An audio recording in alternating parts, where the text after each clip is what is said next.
think we are about ready to begin. If you will all rise for the invocation given by Bishop Carmody, and the pledges, please. Thank you, Bishop Carmody, for being here this morning.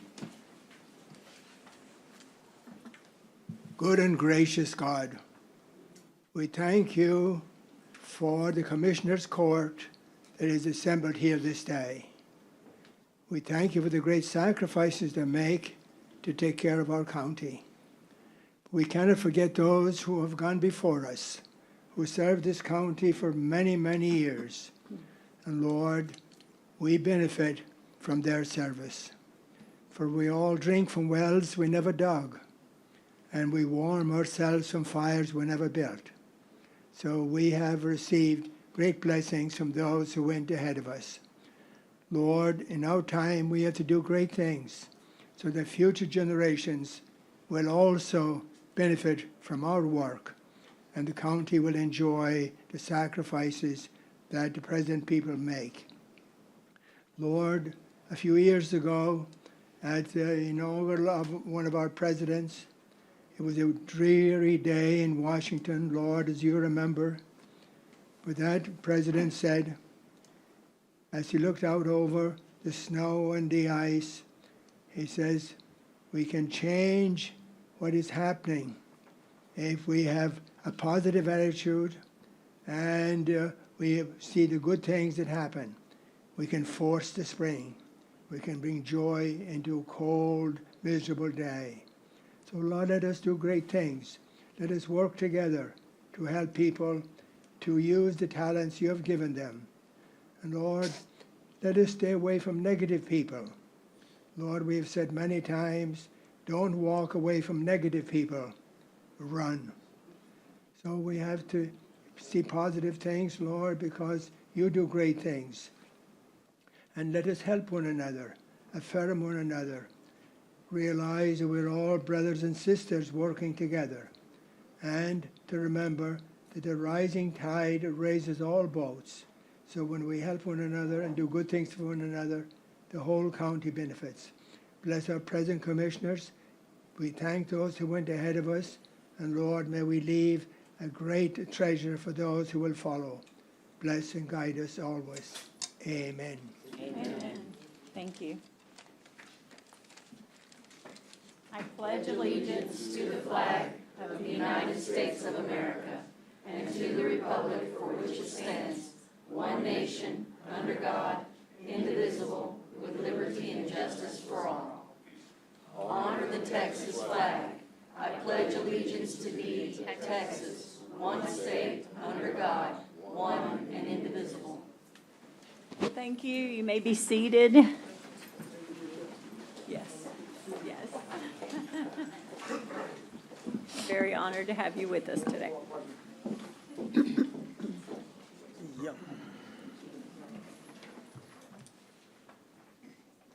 It is 9:05 a.m. We have all commissioners and judge present. We are at 901 Leopard in the commissioners' courtroom, and I am certifying that there is a quorum present. This meeting will bring to order. Moving to item D, do we have any announcements on disclosure of conflicts of interest? If we don't have any at this time, if something comes up during the meeting, you can always disclose it at that time. Item E, we are happy to have with us today the introduction of the county extension agent for 4-H and youth development, our new employee, Warner Seidel.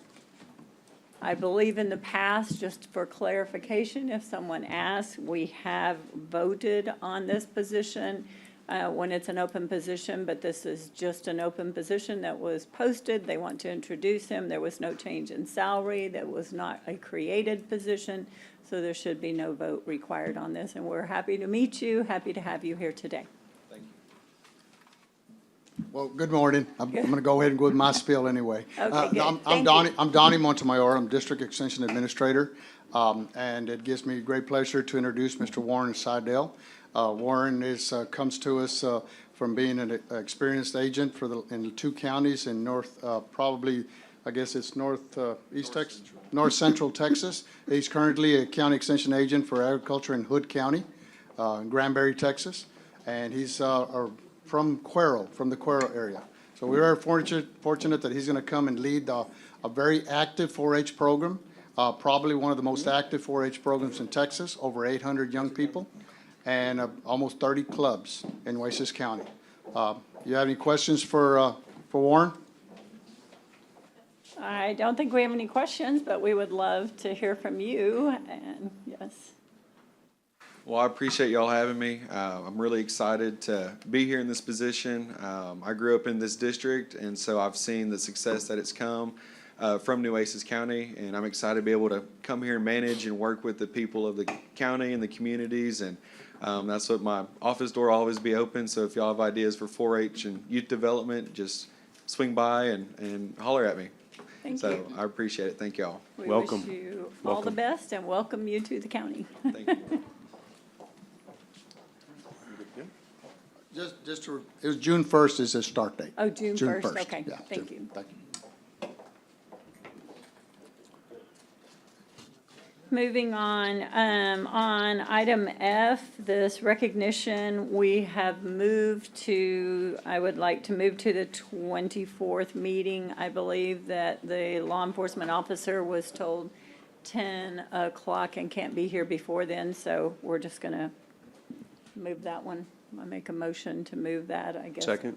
A motion and a second. All those in favor say aye. Aye. Aye. Any opposed? Same sign. We will see him and recognize his 27 years, I believe, in service, so thank you.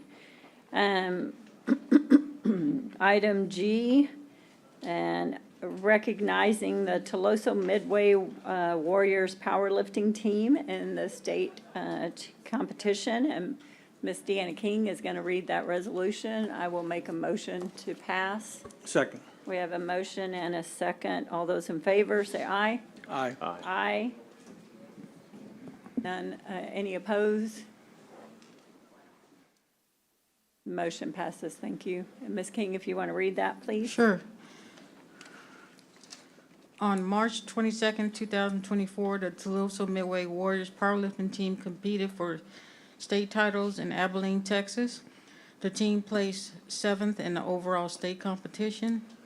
The Toledo Midway Warriors powerlifting team consists of Caleb De La Cerda, Tristan Davila, Jose Daniel Flores, Michael Guajardo, Frank Munguia, Jaden Kemp, Gilbert Perez, Adam Alvarez, Jaden Gutierrez, Noah Kaiser, Israel Perez, Sean Quintanilla, Matthew Rodriguez, and George Garcia.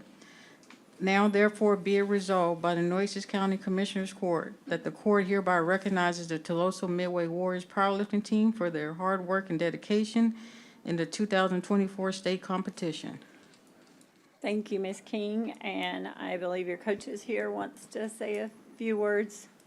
I'd also like to note out to our county employees that JJ's son is on this powerlifting team. Would you raise your hand?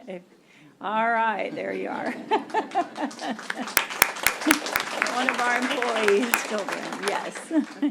I'm sorry, Coach. Not to put you on the spot or anything, but Yeah. Good morning. We'd like to thank Mr.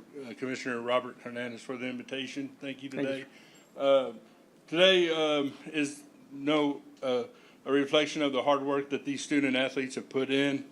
They have not only powerlifting, they do other sports, as well as many academic endeavors through school, one-act play, UIL competition, and things of that nature, while also trying to keep up their grades and compete. This is the most that Toledo Midway has taken to regionals, and we were fortunate to come away with regional championship.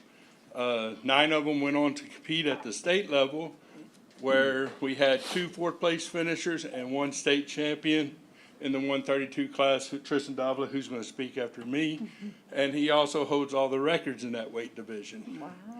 Wow. And we also walked away with 3 all academic state team participants. We would have had more, but they only allow you to nominate seniors. So we had 3 all academic state champions as well. And so thank you once again for the invitation and letting us be recognized here today. Thank you for being here, Mr. Tristan. Hello. This powerlifting season was one to remember. This current year, we have 14 people compete at regionals. In addition, we secured regional champs.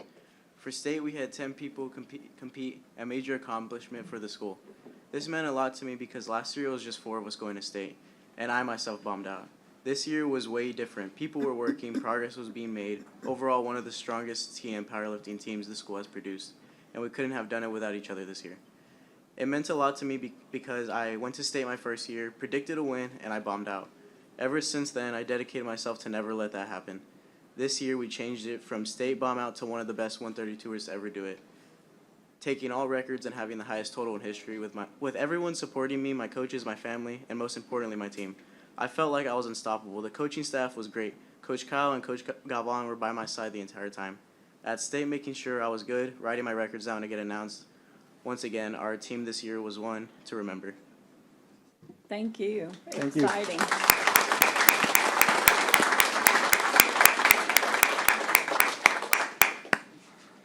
We have a proclamation for y'all, if you'd like to come up here. Judge, I would like to say a few Yes, words. uh-huh. I want to congratulate this team from Tolosa Midway for putting Tolosa on the map again.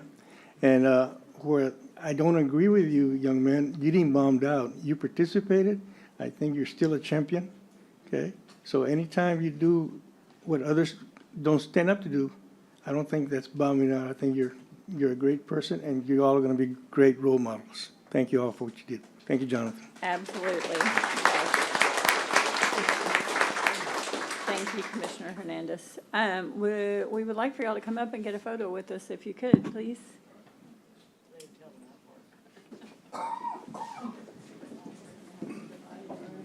Younger days.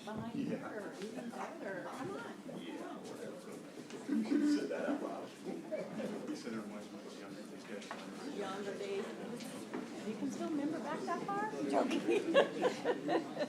5 years. Can we get everybody, maybe some of us in the front, we'll go down. Yes. Maybe you guys, all of you stay back there with the guys, and we'll take this half and go down front. Yeah. Y'all can divide and conquer. Yeah. Congratulations, guys, very good job. Keep on going, keep on going. Remember, education is more important.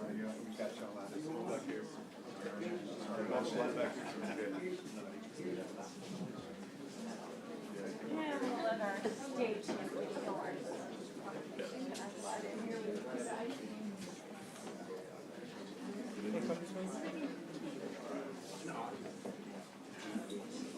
See everybody organized? Get along their side. Yeah, in between heads, yeah.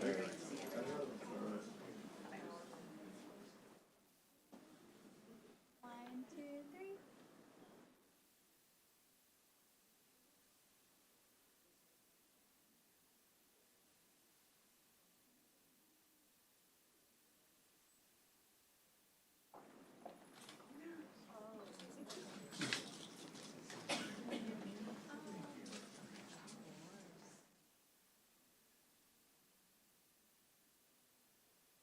Thank you, guys.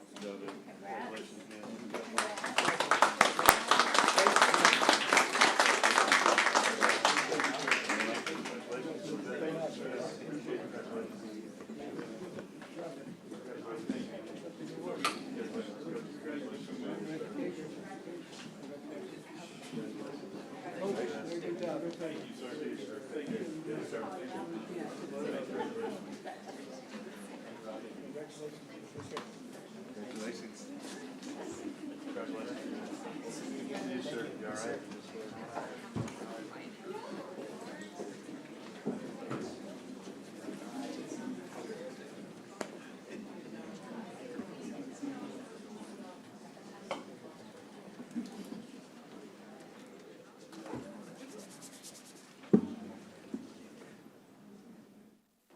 next item up is a recognition of the Texas A&M University Corpus Christi Islanders women's basketball team for their successful 2023-24 season and their exceptional performance at the NCAA Division I Women's Basketball Tournament.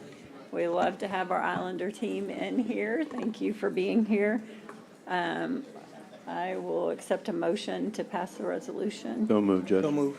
We have a motion and a Second. second. Yes, Commissioner Hernandez, second. And all those in favor say aye. Aye. Aye. Any opposed, same sign. The motion passes, and I think Emily's going to read this. Thank you. Okay. Whereas the Texas A&M Corpus Christi women's basketball team, coached by Royce Chadwick and the rest of the Islanders staff, are coming off a historic 2023-2024 season.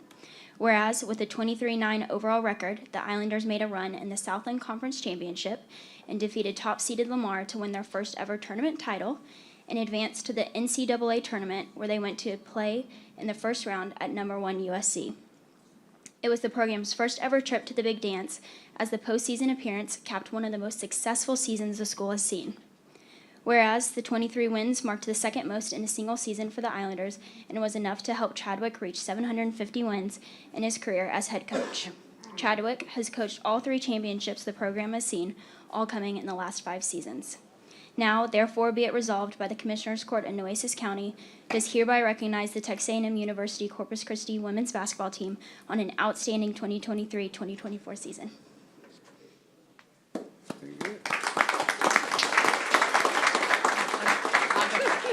We're fighting over who should thank you first. So, thank you very much for this recognition. We are thrilled.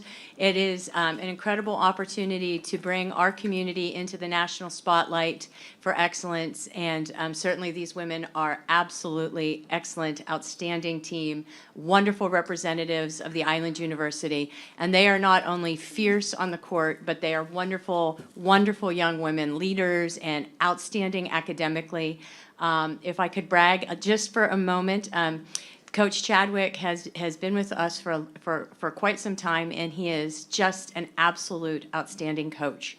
And so we were right at the door in 2020, thinking we were on our way to March Madness when COVID hit, and that team didn't get to play. And this year, these young ladies said, we're going to be the team that brings this home for Coach Chadwick, and of course for themselves, because this is an incredible honor for them. And they delivered 100%. So we are very proud of them.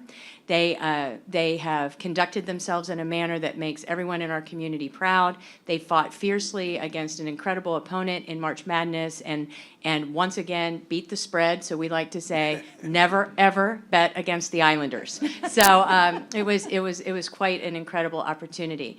We also want to thank you for your support for just athletics in general. Last year, we had 8 championships on the island for our various sports, and they won the season tournament championship last year. This year, they won both season and the tournament, so that was really, really exciting. But we are also very excited for what this season will bring. So we're not counting our eggs before they've hatched, but we have one in cross country. Of course, the women's team won the tournament. We've won women's beach volleyball already this season for the season, and we just won this week women's tennis. So we are doing great things, and are just really thankful for all the support that you bring us. And we're grateful for the opportunity to shine a spotlight on our community. With Corpus Christi in the name of our institution, we know that people are Googling our university and Googling this area and are really excited to see the things happening. So thank you for your support. And now I'd like to bring up the real superstars, beginning with Coach Chadwick.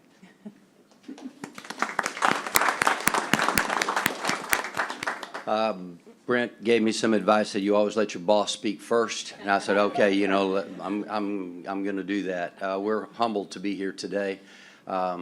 We were very honored to walk out on that floor in Los Angeles against the University of Southern California with Texas A&M Corpus Christi on our chests, and we had Corpus Christi in our hearts, and we had all our families representing them in the NCAA tournament, and these young ladies fought and did everything they could do to bring honor to the #1 beach university in the country. And we are honored to be here today. Thank you so much for this recognition, and we will do our best to represent you in first-class manner every time we get an opportunity. So thank y'all for this honor. Thank you. The honor is ours. Judge, I just wanted to add too, it's always an honor to represent the Island University, and I've enjoyed that. I share that with Commissioner Matas, who's a proud alumni, and I always have to throw that in there so he doesn't get mad. But, you know, because I tell that story where we talked about when redistricting was coming along, and he was like, hey, would you, maybe think about giving up A&M Corpus Christi? And I said, nah, I can't do that. So, but I know how much he loves it and how much we all up here support what you do, and we're so proud of how you do what you do. It was really fun to watch. It's if you know me, basketball's definitely our family sport, and we've really enjoyed going to watching some of your games this year. My younger son videoed some of it and did some cool stuff, and enjoyed that, being involved in that, and I appreciate how A&M Corpus Christi has allowed him to do that. But y'all really have set a standard. It's really cool, and I remember that 2020 season because we were all pretty fired up about it, and COVID screwed up a lot of things, and that was one of the things. So for y'all to be able to do that and be the first in the history of the school to do that, that's something nobody can ever take away from you. And to watch the elevation of women's basketball this year has been phenomenal. I was glued to the Final Four and the Elite Eight, and I always watched the men's too, but I really the last 2 or 3 years have gotten into it, and watching some of the great women basketball players that have really done well, and y'all are part of that, and that's a big deal to see how that has gone on. So we're so proud of what you say and what you do and how you represent us, not only on the court, but as a member of this community, and that's the coolest thing that I watch how you interact with your young fans, and men, the boys and the girls, but y'all are big time role models, and you stepped up and you've done that. So again, we are super proud of you, and it's an honor to always author resolutions in support of anything that A&M Corpus Christi does. But yeah, I'm a little more susceptible to do it for basketball, and I'll continue to do it. And I love having y'all in here, and of course I'm a huge fan of Coach Chadwick's, and I think it's a neat testament because that's a man that could definitely go other places. He's been a successful coach at so many levels, and we were talking a little bit outside, and it's not always just about chasing the dollars. I mean, that's a guy you ought to look to too when you're making your decisions in life, because he stayed here and was committed to this program and committed to y'all, and it's paid off. And so thank you. We appreciate you, and we're glad you're here today. So thank you very much.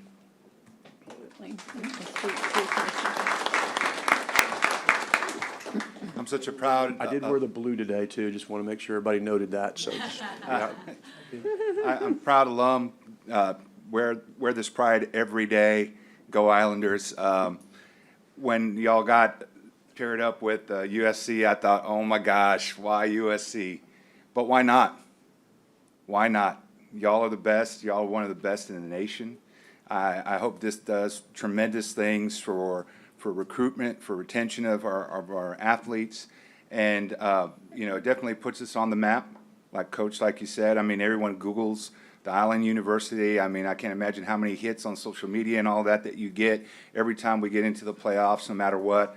And so I'm just proud to be a part of the campus and the network of alumni that support y'all, and just so excited for everything y'all have done. And y'all couldn't win a game, but the fact that you just go out there and you hustle, and you set such a good example for our community, can't thank you enough just for that. But the fact that y'all are champs makes it a little bit sweeter. So best of luck, good luck. We want you to continue to build up on this success, and hopefully next year we can get to round 2 and beyond. So thanks a bunch. Judge, I got to ask, who had to cover Juju? That's what I wanted. Who had to cover? Who is? Yeah. Okay. All right. Go ahead. All right. Go ahead, Commissioner. Can I talk? My ring, Commissioner, I gave my ring to my grandson, so when he graduated, he's wearing my ring. So I'm also kind of a product of TAMU CC. So, but I want to say just to the athletics, Coach, I'm really surprised that Commissioner said that to you. Really surprised that he told you that your boss goes first. when it comes to talking, right? So, but I just want to say to all the players here, you know, you might be a star, superstar in the courts, basketball, track, whatever, but remember, that's a certificate you get. Some of you are not going to go beyond that. Education, degree will go wherever you go. Will open all your doors. So whatever sport you play, make sure you have some kind of an education that you will be somebody someday. All right? That's just my only thing saying. Education is the most important thing that I can stress. Thank you.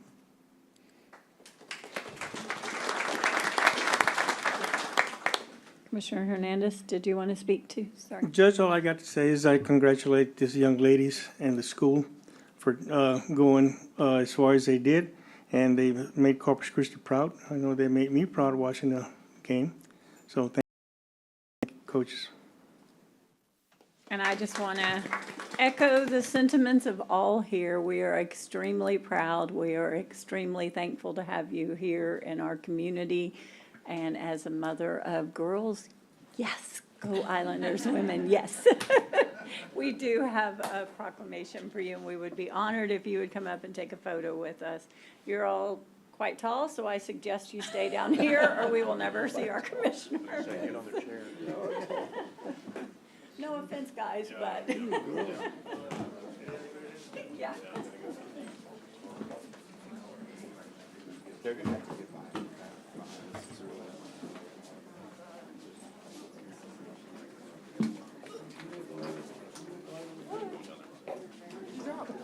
She dropped from me. Stand up, I don't want to find out.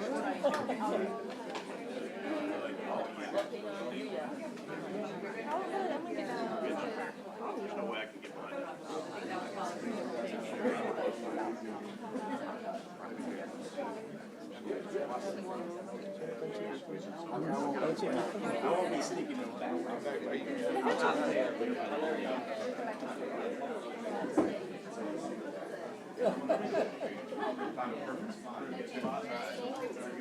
Wow. 1, 2, 3. Perfect. Thank you all. Congratulations. Thank you, ladies. Congratulations, ladies.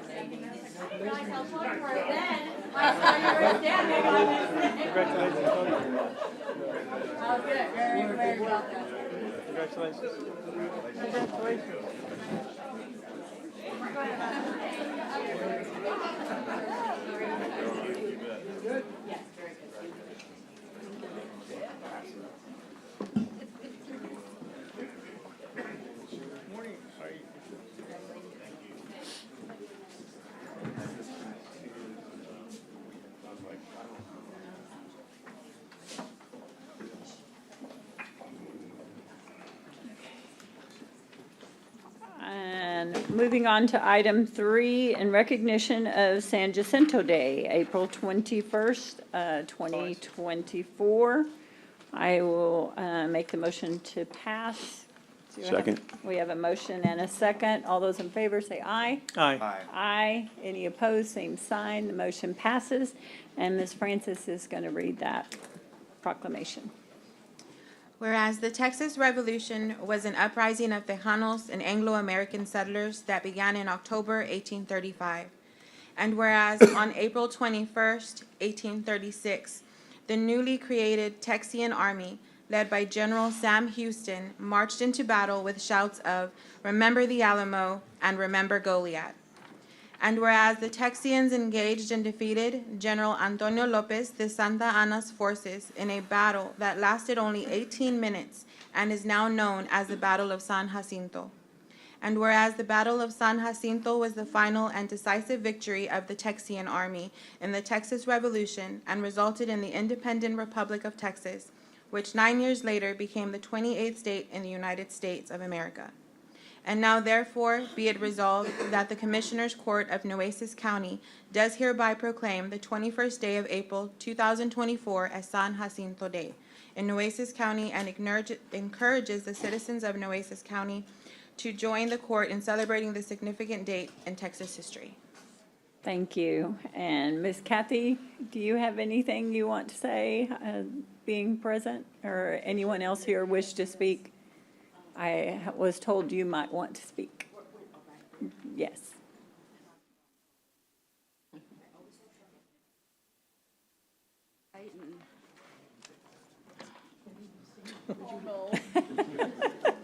You had forgotten, I haven't done this. How's that? I know how it feels. Well, I'm down here, really. Kathy Wimmer, I am the Nueces County Historical Chairman for the commission, and we do have some members here of actually one from another chapter in Rockport, which I belong to, but we have three ladies here from the Clara Driscoll chapter, and we'd love to have a picture. You know, it's one thing to have Goliad and the Alamo and declare war, but you gotta win it. Absolutely, absolutely. Thank you. And we do have this proclamation for you ladies, if y'all want to come up here. And our members, whoever else you have, if it's, I'm sorry, I thought it was ladies, but didn't mean to exclude anybody. That's right. Gotta bring back the crown.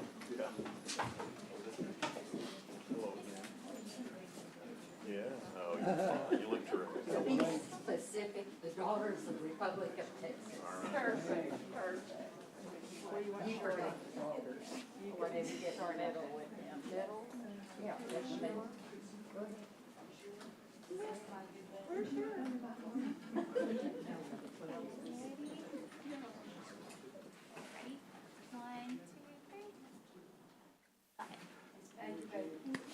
Thank you, ladies. Thank you for being here. Thank you very much. Thank you.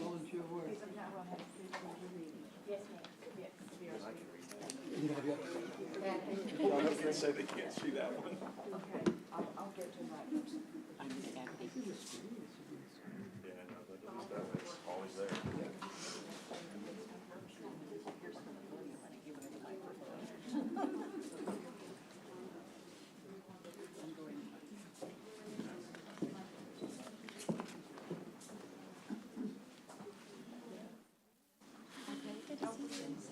I won't.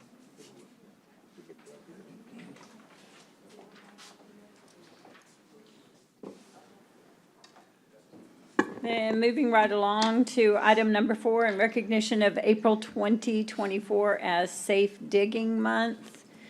I will make the motion to pass. Second? We have a motion and a second. All those in favor, say aye. Aye. Aye. Any opposed, same sign. The motion passes, and Peyton is going to read. Whereas each year Nueces County's underground utility infrastructure is jeopardized by unintentional damage by failure to call 811, the national call before you dig phone number to have underground lines located and identified prior to digging. And whereas undesired consequences such as service interruption, damages to the environment, and personal injury are the potential results, And whereas the Gulf Coast Damage Prevention Council, along with the City of Corpus Christi, Nueces County Local Emergency Planning Committee, are dedicated to spreading the message of safe digging and the prevention of damages to underground utilities in Nueces County. These entities promote the National 811 notification system in an effort to reduce these damages. And whereas making a simple call to 811 in advance of any digging project, whether residential or commercial, waiting the required amount of time, respecting the marked lines by maintaining visual definition throughout the course of the excavation, and finally, digging with care around the marked lines will save time and money. Now therefore, be it resolved by the Commissioners Court of Nueces County that Nueces County, on behalf of the Pipeline Damage Prevention Subcommittee of the City of Corpus Christi, Nueces County Local Emergency Planning Committee, and the Gulf Coast Damage Prevention Council proclaims the month of April 2024 as Safe Digging Month in Nueces County and encourages contractors and homeowners throughout Nueces County to always dial 811 before digging. Safe excavation is no accident. Duly adopted by the vote of Commissioners Court of Nueces County, Texas on this 10th day of April 2024. Thank you very much. And yes, very important information if you ever start to dig anywhere. I believe we have Joanne from LEPC here that wants to speak.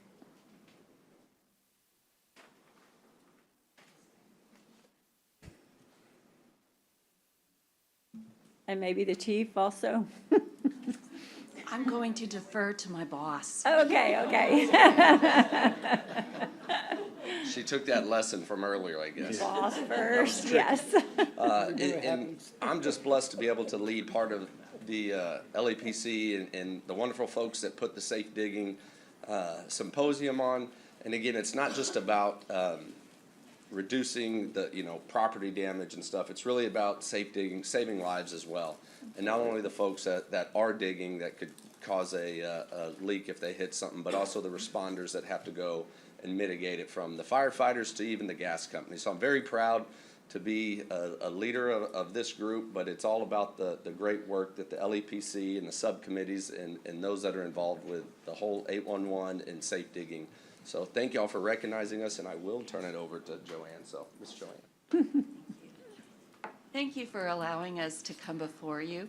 I have a wonderful group of volunteers. I would like to recognize Randy Brock.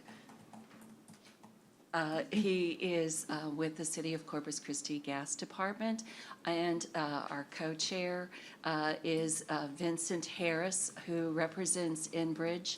And so Nueces County is a very important part of this, as in most of our pipelines don't, they extend well beyond the city out into our rural areas. And so it is important that we do all remember to, anytime we're digging, whether it's a fence or, something simple around the home, if we're disrupting the surface of the ground, then we should be calling 811 to protect everyone. So it is our goal, and we're making great strides in reducing the number of line strikes. So reduces the amount of property damage and possibly the loss of life. So thank you all for allowing us to be here, and we're going to keep on doing what we've been doing. Thank you. It saves money for the individual as well. Once you make those, if you have any accidents like that, it can be very, very costly. So it's an easy call to make, and thank you all for the volunteers, everyone that reaches out and takes care of this issue. Yes. Thank you. We have a proclamation for you as well, if you all would like to come up, so.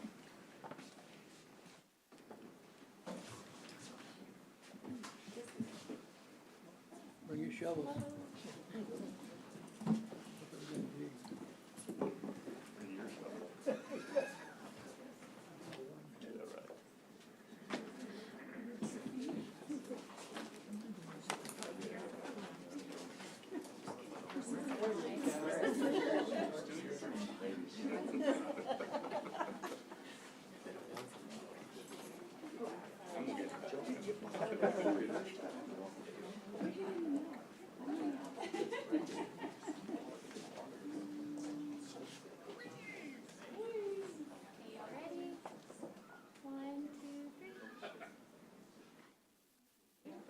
Thank you. Thank you.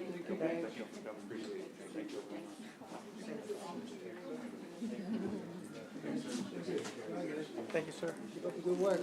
Thank you, sir. Thank you very much. You good? Yes. Thank you, sir. Appreciate it. Yeah, good to see you. Thank you. Y'all have a great day. Bye. Take care. Thanks for coming.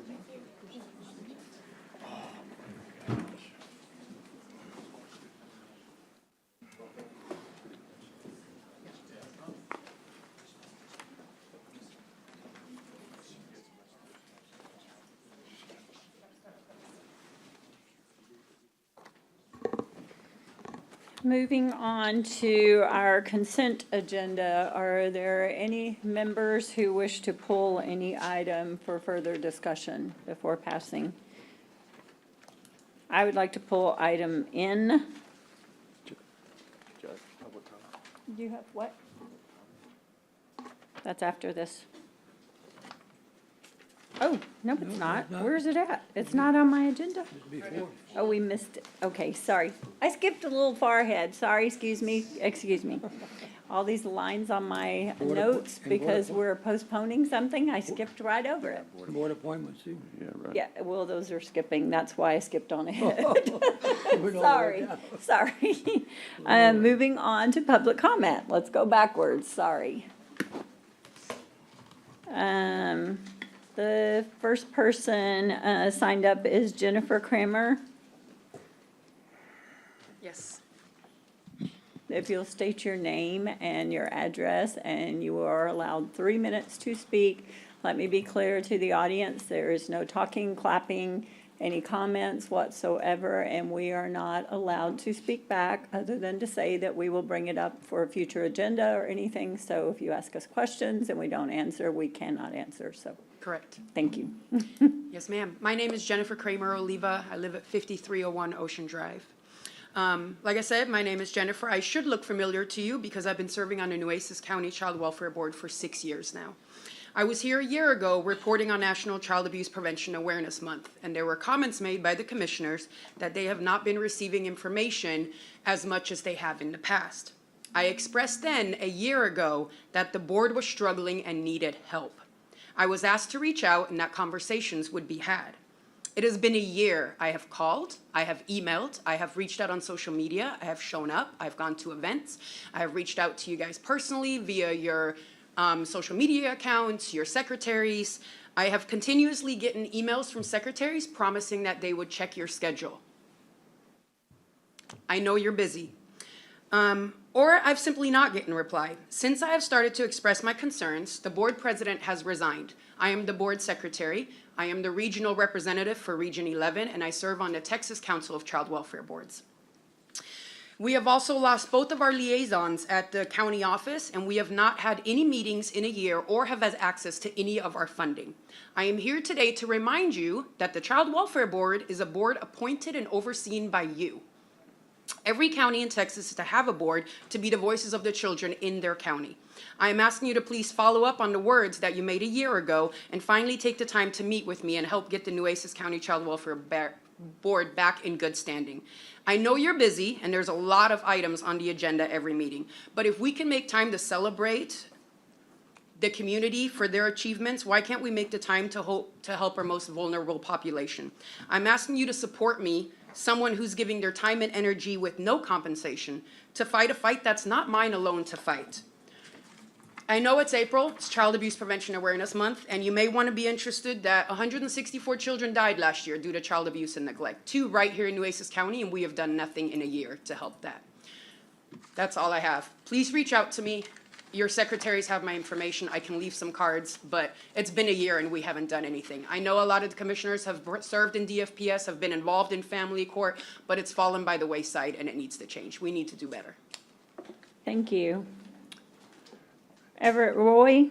Judge, I do need to ask a question. I've done a search on my emails. I've got no emails from that lady, so I need to get some contact information. My secretary has no contact from this lady. We don't recognize the name. I've done it, so I need to figure out how to get that. Which way are we going? We're saying or not? I'm just. Clarification?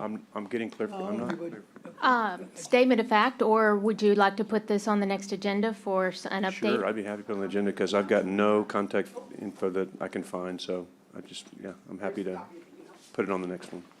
Okay. And our office can provide backup on that too. Can you get us those copies, Teresa? Yes, sir. No, like that. Okay, I just want to. Okay, we've gone too far. We have said we're going to put it on the next agenda, April 24th. We can't talk anymore about it, okay? No, I'm not want to talk about it. I'm just saying, we're going to do one thing or not. At the beginning, you said we're not going to even say anything. We're not going to. The rules say if you want to put it on agenda, you and now can. we come back and we put an agenda. Well, but we also. But it's not what the judge said a while ago. The judge said we're not going to say nothing. We're not even going to put it in the agenda till next time. Well, but we also clarified, the county attorney clarified at a previous meeting that said if someone comes up and makes a statement that is different than that we were able to clarify that statement. Well, I'm saying. Answering them anyway. So. No, I'm not answering. I'm just saying. Well, you were answering. Okay. So, Commissioner, I'm just going by what the county attorney has said, and if. Robert's Rules of Order say this, that you can clarify if there's a misstatement and you can ask to put it on a future agenda. And that's exactly what I Yes. just did. I don't know. So that's why we did it. That's all the conversation we can have. We are moving on. I didn't engage with her. I didn't do anything else. And Mr. Everett Roy is at the podium to speak next. Thank you very much. And please state your name and address as well. Yes, good morning. My name is Everett Roy, 14626 Red River Drive. I am the council member for the City of Corpus Christi District 1. And first of all, I just want to thank you, each and every one of you, Judge and Commissioners, for the job that you do and the work that you do within the county and our community. I'm here today. I have a couple things that I wanted to talk about. One of them is I want to thank the work also that you've done in the Hazel Bazemore Park. I had an opportunity to visit, I visit that park frequently, and again, I just appreciate the upgrades and the things that you're doing. Thank you. I also want to take a moment and address you to talk a little bit about the green ammonia plant that is going in. It's actually in the Robstown area, but it does butt up to my district. You know, I don't have a problem with industry, but I really hope that you will take a look, just like the city is taking a look at that location. There are a lot of concerns there in terms of that location, and I just want to make sure that everybody's aware of that. I also would encourage you to take a look at the organization that is bringing that plant forward. I did a lot of research in terms of looking at that organization and the projects that they have open and what they've completed in their track record, and I think it's really important to do that. But really, one of the reasons I'm here today is to talk about the Hilltop Community Center renovation project. You know, that community center is a focal point for the area. You know, my kids did Cub Scouts there, after-school programs. I've even gotten lost in that building before. You know, it's interesting because that building, I believe, was an old hospital. Is that correct? We can't That's talk. correct. We cannot talk. I'm sorry. I'm sorry. Yes. And it reminds me of the first hospital that I worked in. It was a World War II hospital at Fort Polk, Louisiana, and I got lost there too. But I know that you're looking at renovating that building. I would really hope that you would use the input from the community. I think it is an important area, and it does an important service to our community. And look at the options. I think the option of maybe building a new building as opposed to renovating, I hope that you're going to look at that, maybe get the community directly involved, because I do think it's important.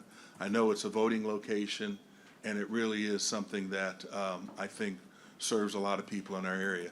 Again, I want to thank you for your time, and everybody have a great day. Thank you. Thank you. Susie Luna Saldana? Oh, you want to hold off until then? Mike Pusley?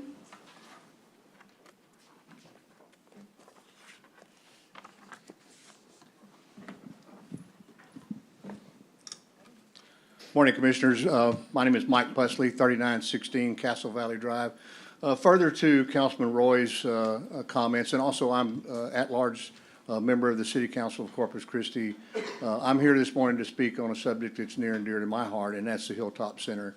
In my tenure as County Commissioner here, there probably wasn't a week that I did not attend some function or some meeting or some event at the Hilltop Center. It's a very important facility with respect to Northwest Nueces County and the City of Corpus Christi. It's one of the few places where people can hold meetings and they don't have to pay a lot of money to do that. But further to that, we would like to see more community input about what happens on that facility going forward.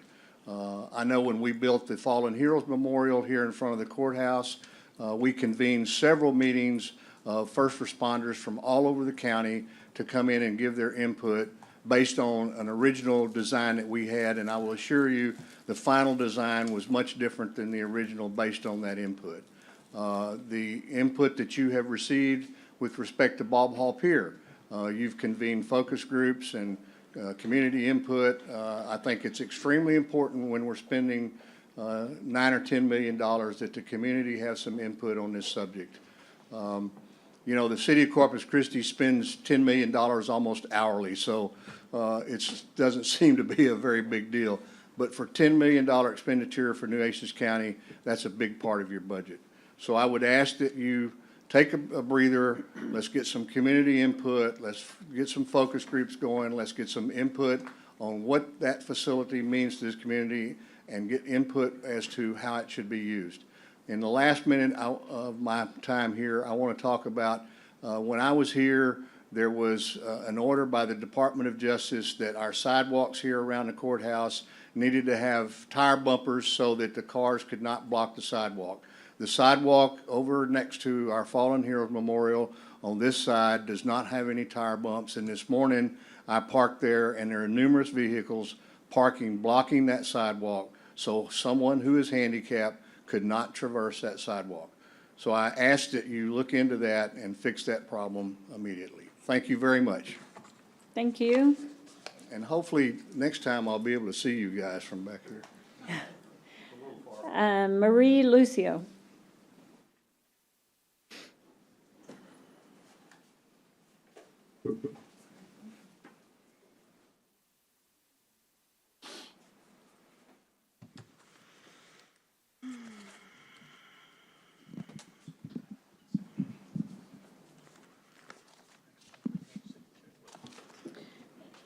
Marie Lucio, 4899 County Road 30, Robstown. On 3/19, I attended a South Texas Water Authority meeting in Kingsville where our own Commissioner Modis was president. They talked about a desalinization project. It was a presentation for a proposal. Interesting things that I found on there was water also expanded industrial opportunities for regional direct air capture carbon systems as well as new green hydrogen generation demands. Another interesting fact I found on there was it would provide new water sources for industrial corridor south of Robstown. So South Texas Water Authority, if we didn't know, supplies water to rural areas in Nueces County. One thing that was stated at the meeting was that they could go deep into Nueces County and that this proposal could facilitate any water that they needed to support any industrial plants that want to come into the area. Why is that upsetting to me? Because we have somebody strategically putting water in our rural areas that is ungoverned up against our communities. We don't know where these hydrogen plants are going to be, but I have a good guess. Up against our communities, and then we're going to come to the only people that are over these communities are Commissioner's Court, and we're going to be told that we can't do nothing about it. We found a memo from RADC to Judge Connie Scott dated October 23rd, fiscal year 2022-2023 service agreement. New company showing an interest in the area, with most being hydrogen-related development, which are billion-dollar projects working closely with Port of Corpus, Water District Number 3, Robstown Utilities. Facilitated port interest property for the railroad project. Thank you to Commissioner Modis, who serves on the RADC Board of the Directors. Another interesting 319 Port of Corpus Christi minutes, items 10J talks of railroad project. States 1,800 cars proposal where they can store them right next to our fairgrounds. That can attract also hydrogen, among other businesses. They specifically let us know who was being informed of this to inform our communities, which were Judge Connie Scott and Commissioner Modis, along with people from the Robstown area, City Council. Okay, we have not heard about any of this, and this is disturbing to me as a resident, because we don't have any power against these companies, because that's what you told us, and they're coming to sit next to our communities where they're ungoverned, and everybody is going to tell us the same thing they've told us about the 8 million ammonia plant. We can't do nothing about it. Thank you. Myra Alanis.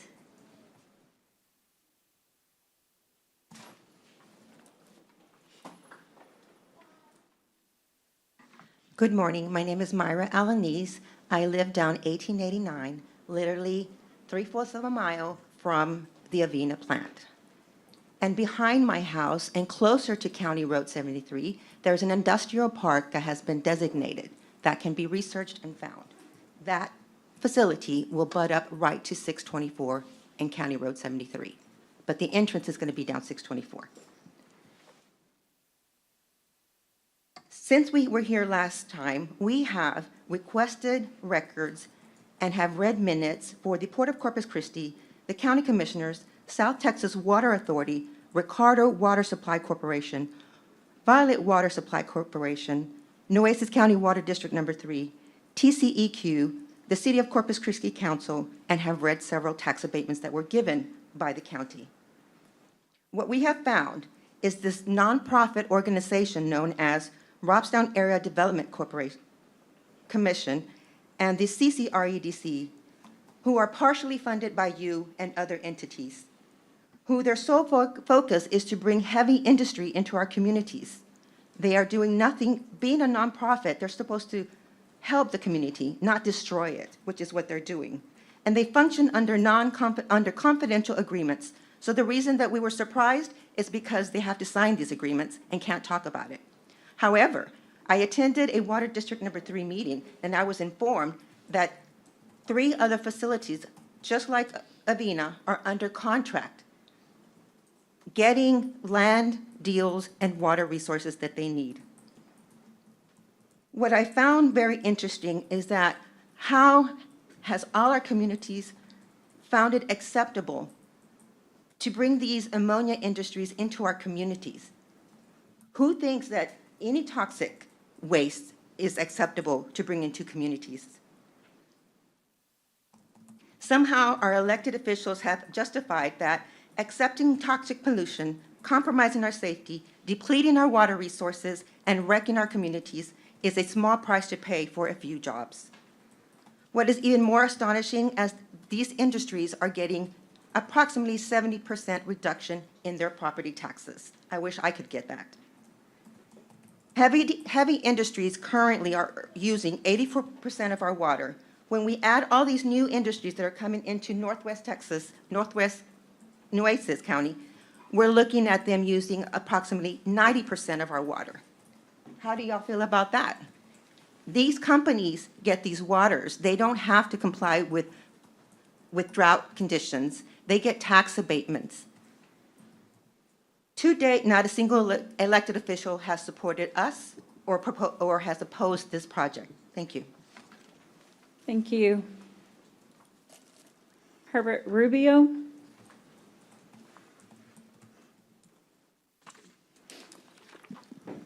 Good morning. Okay, I'd like to go ahead and start off by speaking about the Can you the state Hilltop. your My name is Herbert Rubio. I live at 1713 Citation Drive. Thank you. I'll be moving here closer, by the way. I wanted to talk about the Hilltop facility. I think you have an opportunity right now that monies and energies and everything should be dedicated toward designing something that is going to serve the needs, the current needs of the folks that live around this Hilltop facility. I know you're talking about maybe investing some money into renovating it. It's got mold. It's designed probably 75 years ago for their needs, and you have new needs now. You have a greater community that can utilize this facility, and I think you ought to spend all your energy trying to design one that serves the needs of the community at present time. So I just wanted to go ahead and reiterate what other people have said, and I think you need to put your energies, your monies to make the Hilltop facility something that we can all be proud of and that serves the needs of the community at the present time. Thank you. Thank you, sir. Joe Ortiz. You want to wait? Betty Cranford.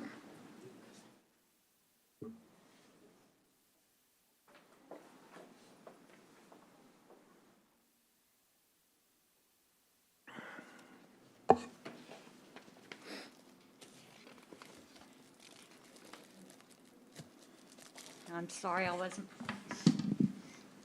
prepared. I thought I'd signed the wrong form to speak.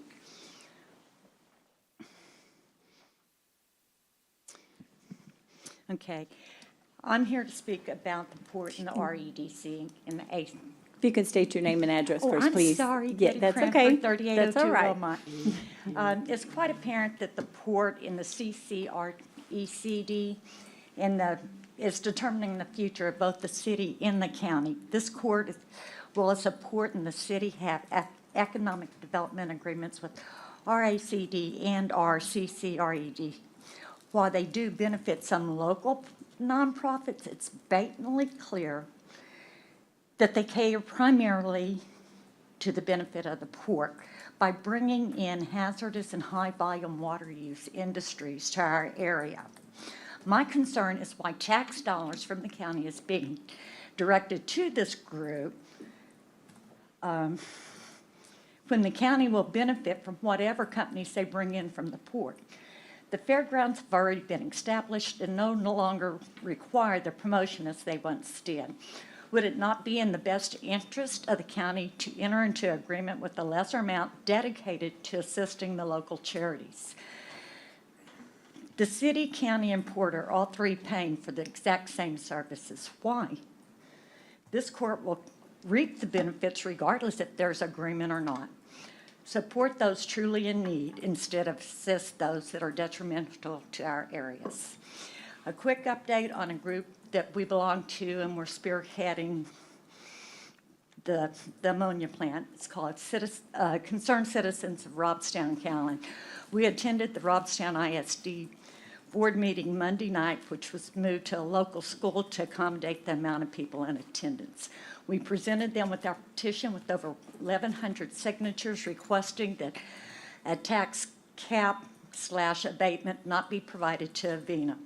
A copy of the petition will be presented to this court as a courtesy when they are approached for an abatement. Thank you very much. Thank you. Oh, in considering I have time, for Hilltop, it definitely needs care, and it does suit many of the younger people, the Girl Scouts, Boy Scouts, Brownies, that nature. So I appreciate your help in that.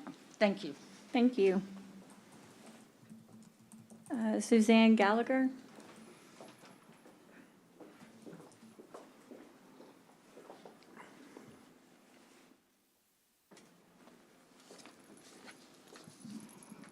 Good morning, Commissioners.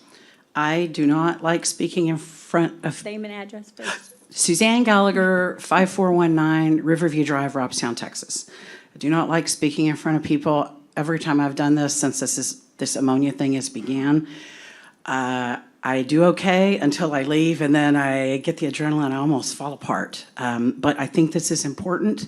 I've never done anything like this. I have never.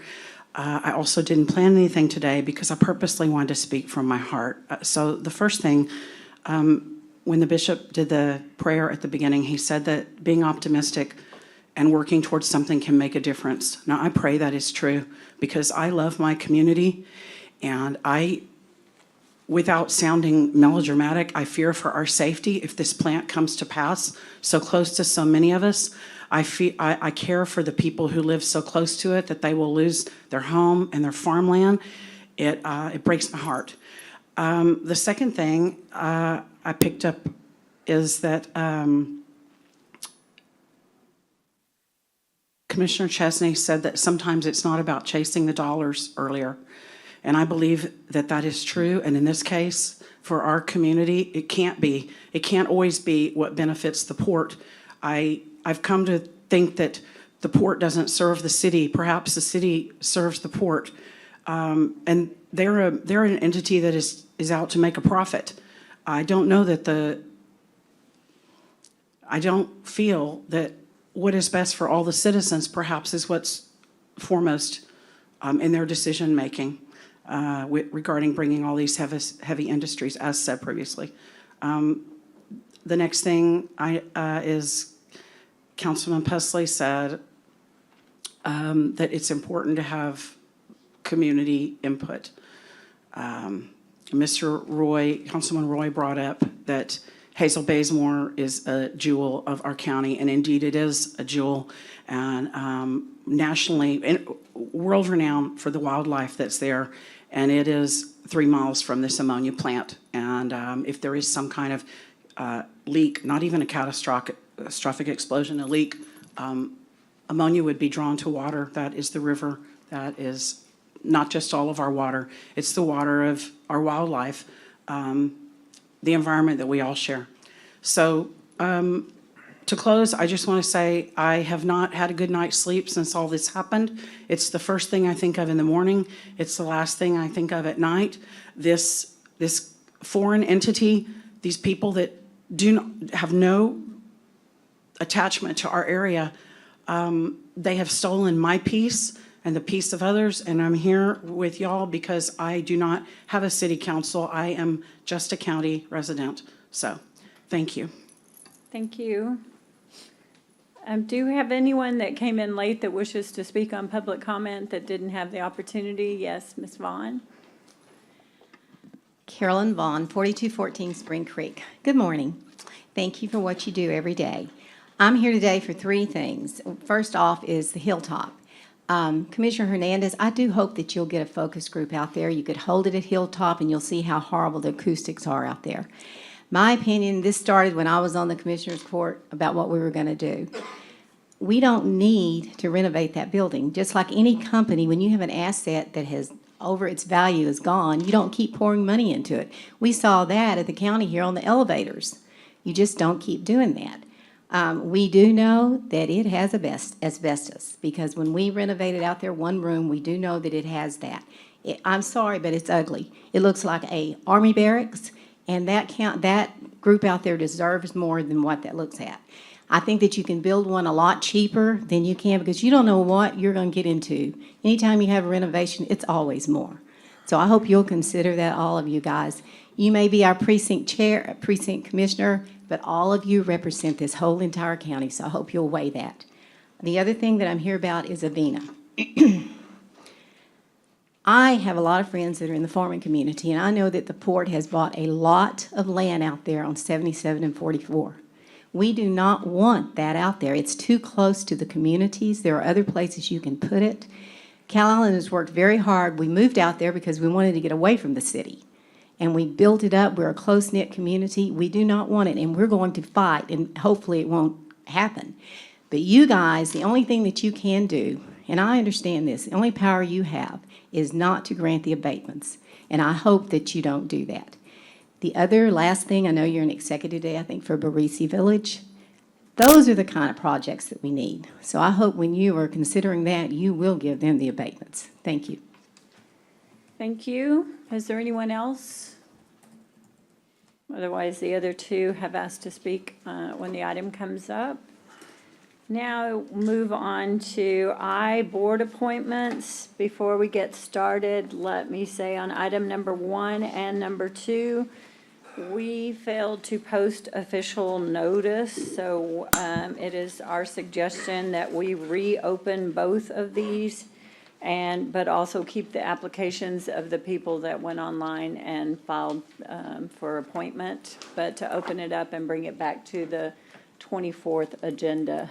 I would accept a motion to put both of those, the Nueces County Library Advisory Board and the South Texas Water Authority, on the April 24th agenda, and to reopen it up with applications, keeping the applications that we have so far received. I'll make that motion. Second. Yes. We have a motion and a second. All those in favor say aye. Aye. Aye. Aye on item 1, abstain on item 2. Yes. Oh, sorry, I should have made that clear for you. Yes.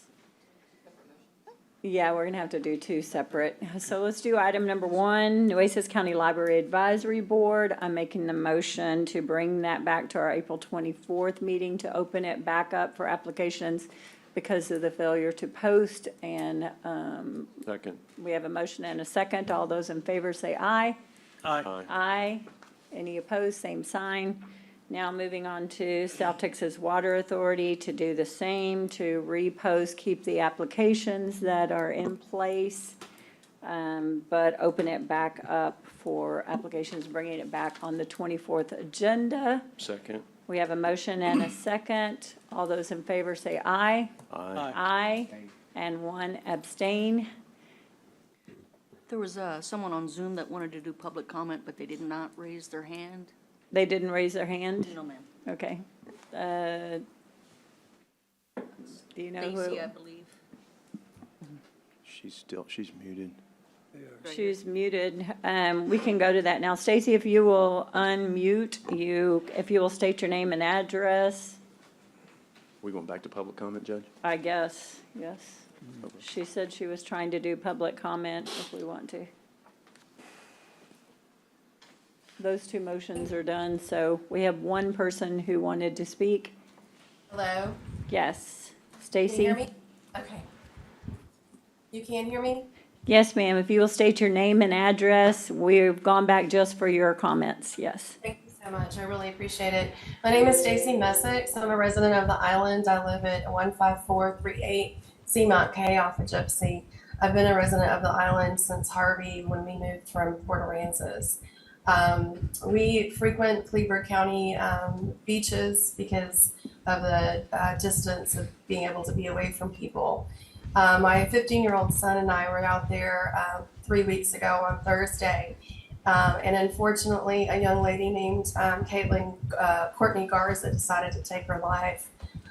She was unsuccessful, and she was still alive and breathing when my son pulled her out of the water. And she was able to talk, and she wanted to live at that point. Park rangers were able to get there in 10 minutes from Penn's. It took an hour and a half for firefighters to get there with an EMS at the end of the beach, and she died on the way. Courtney decided to take her life, but I believe wholeheartedly that she died because of lack of emergency care. My 15-year-old son was first to the scene, and he called 911. It was at 5:20 approximately. I don't know where that 911 call went, if it went to Corpus Christi or to Cleburne County. But there is an issue and a disconnect when you are out in Cleburne County. There was no EMS that came for an hour and a half as my son and I held this woman. She was very depressed. She had postpartum depression, or a baby that had been more than 3 weeks before. And we are obligated to do better for people. This is an ongoing issue. There's been times that I've needed 911 down there from somebody chasing me down on a truck. I didn't get a response from Cleburne County until 10 o'clock, and that was at 5:30 p.m. We need help. I am a beachfront condo manager at Island House. I'm also a real estate agent with Port Aransas Real Estate. And I know that our community here on the island is growing continuously. And we are going to continue to spread down to Cleburne County as our beaches are growing. Please pay attention to this. Please investigate. Please find out what it is that the breakdown of communication is with us not having an ambulance for an hour and a half. I appreciate your time. Thank you. Thank you. Judge, and Judge, not to engage, but I would ask too to just direct this person to please contact my office so that I can't have any conversation about it, but I would like to get that person in contact with my office, please. Also, for those of you who are online who wish to speak, and when we ask that in public comment, if you will raise your hand, that gives us notification that you want to speak. I'm sorry that we didn't see that. Moving on to number 2, consent agenda. I'm back here since I messed up a while ago and skipped a few things, but I would like to pull item N. Are there any other items that the commissioners wish to pull for further discussion? M.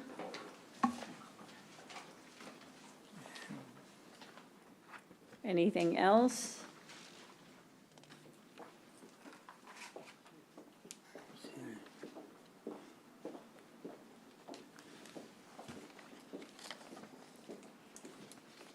Going once, everybody done? No other items, so. I have one more. Oh, you have one more, I'm sorry, go ahead.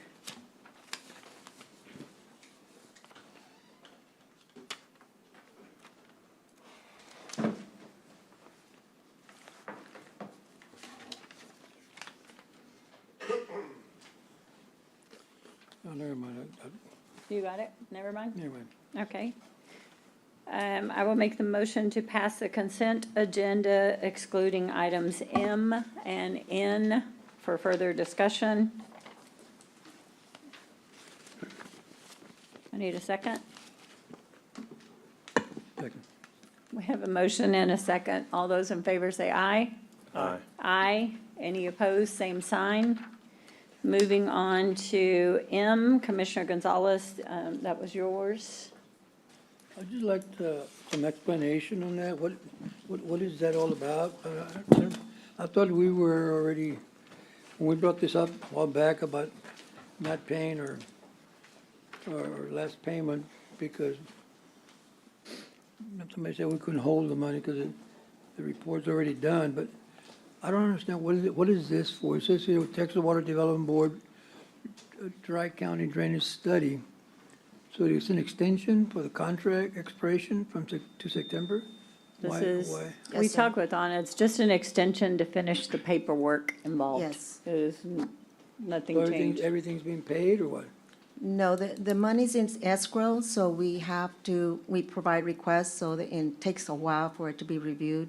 And that just gives us enough time to get the money released. It's more of their review. So the money, whose money is that money? Is that money that we holding back from who? No, the money is coming from the Texas Water Development Board, and it's put in an escrow account. As we request reimbursement, we provide information, we provide the invoices and the data. They review it, and then they release the funds back. So we can. Okay, so again, my issue last time was Susan Ross. So this is something that she should have done before we even paid her completely. Her job was to close this thing out, and she didn't close it out. So now we have to do it. I guess Grant Works is doing it. No, I am. You're Grant Works. I'm sorry. Grants Grants Department. I meant Yes. Grants Department. So, well, what's the difference, right? But anyway, I mean, you're doing it. So this is where I don't, we complain about everything else and being paid here and holding money here, but yet we paid somebody for a job that's not complete, and here we are doing it, and we don't have the staff to be doing it, I guess, don't understand. So, yet she gets everything we owed her, and she walks away, and you're here where we're struggling now, doing extensions. So this is really something, again, this something happened with land too, happened with everybody else. We paid them, and here we are, we have to come back and do everything else they left behind. Yeah, unfortunately, with many grants, it takes a while to close it out, and so that we just have to keep extending it until everything's finalized. The grantor is sufficient information is received by them and reviewed by. But can I ask something real quick? But isn't that part of your job, and that's your job Yes. in the portion anyway? Because nobody else has access to our portals or a lot of the information. Grant Works may work on it, LAM may work on it, Susan Roth may have done her part, but it all comes back to you, that you're on behalf of the county entering it, and that's what this is, about an extension for the paperwork. It's not- Correct. Yes. Nueces County is always going to be the responsible party. We're the ones that report annually any funds that we receive. So no matter who does the job, it still falls on Nueces County's They responsibility. don't go in and report this on our behalf. Okay, No. Yes. So we don't get the monies until you finish the job. So how long is it going to take you to finish the job so we can get those monies? Well, hopefully before September 30th, we don't have to ask for another extension, but that is for them, Texas Water Development Board to review, and if they need additional information, then they'll request it and we'll provide it, and we'll just continue this pattern until they're satisfied. I still think it's a problem. We pay somebody to take off, and then we have to answer everything to the Texas Water Development Board. I can understand it's your job, but I think those things should have been pretty much closed out by the time, the grant ran out. Here we are, almost 4 months later, 6 months, 5 months later, and we're still, anyway, I just want to, I'm not, so really, you're behind because I guess you don't have the staff to do it, right? There's a lot, they have the information, they have the invoices. They want more time to review it, so they requested that I request another extension. The Texas Development Board requested Yes. that? Yes, they asked if I could request an extension so they can have more time to review. And what timeline is that? Do they give you a timeline? Through September 30th is For the them also? extension. For us to submit it, but for them to review it, I already submitted it. They're Okay. reviewing it. Okay. All right. And then they would have to request it from the bank to release it, then we request the funds. I mean, it's just a process. Okay. But.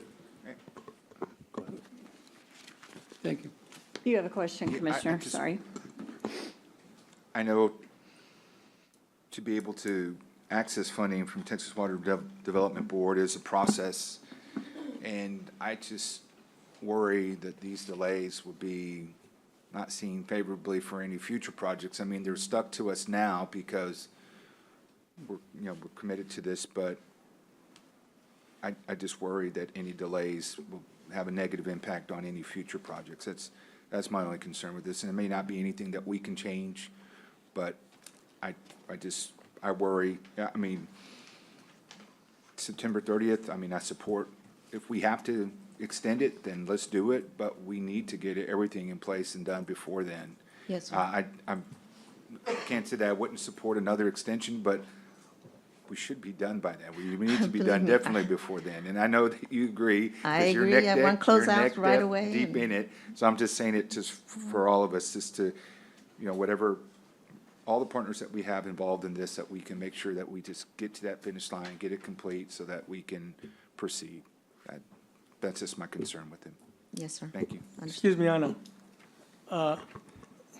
Going back to what Commissioner Gonzalez was concerned about, anyone that signs a contract, right? It's from start to finish. Is that correct? Should be, yes. And then if they don't finish, the county is held responsible to make sure it does get finished, right? Well, the the county is job held gets done. responsible, either they The finish or county's the don't one that finish. signs the contract. It's the county contract mostly too, so. We hired her. We Well- hired her, but it was our contract, yes. Well, either way, I think when we hire people to do a contract, they should be held accountable to make sure it's done on time and make sure they do what they're supposed to be doing. And I know ultimately the county is responsible, but, those people are also getting paid for a service. Correct. Thank you. So, Anna, was this in the scope of Susan Roth's work that she didn't do? Let's not talk around it, let's just do it directly, or is this I something that brought it up you're? directly, Commissioner. Wait, I'm asking the question now, Commissioner, I let you do yours, so I'm gonna do mine sorry. now, thank you. My bad. So is that was this within her scope of work that she didn't do, or is this something that the grants department would normally do as follow-up in a grant?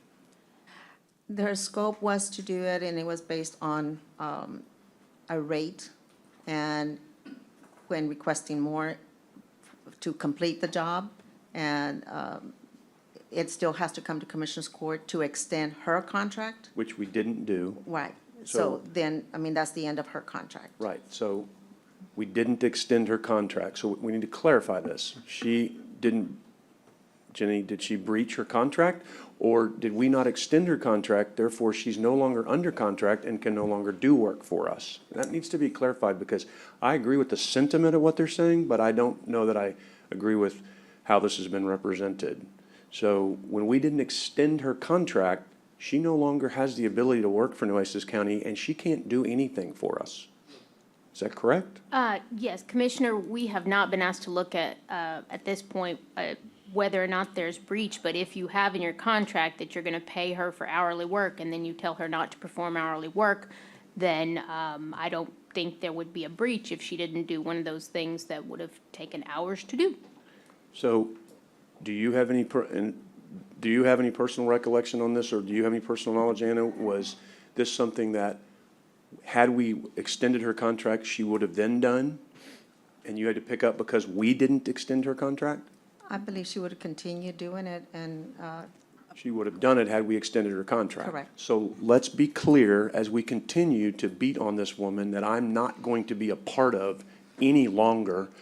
She didn't do anything wrong. We didn't extend her contract, which I don't think that was a bad thing. But when we didn't extend her contract, we then took the responsibility. It's now our responsibility. So you just need to finish it. She didn't do anything wrong in regards to this. She's no longer under contract and can no longer work for this county. So that needs to be clarified, because we're not representing correctly what's going on. So I agree. If she's under contract and she was still working for us, then you betcha she needs to finish it out. But we canceled her. And so when we canceled her, that left things undone that we, the county, had to do, and that falls on you now, correct? Correct. Thank you. And one other clarification for me, Ms. Roth, you're saying she did report all of our stuff to the Texas Water Development Board. She didn't report it to you, and you in turn reported it previously. I thought nobody ever reported anything on behalf of the county. They gave it to you, and then you put it in for the county. In this particular grant, she was the one that would submit it. The invoices would come to all of us, and she would do all the paperwork, she would submit it.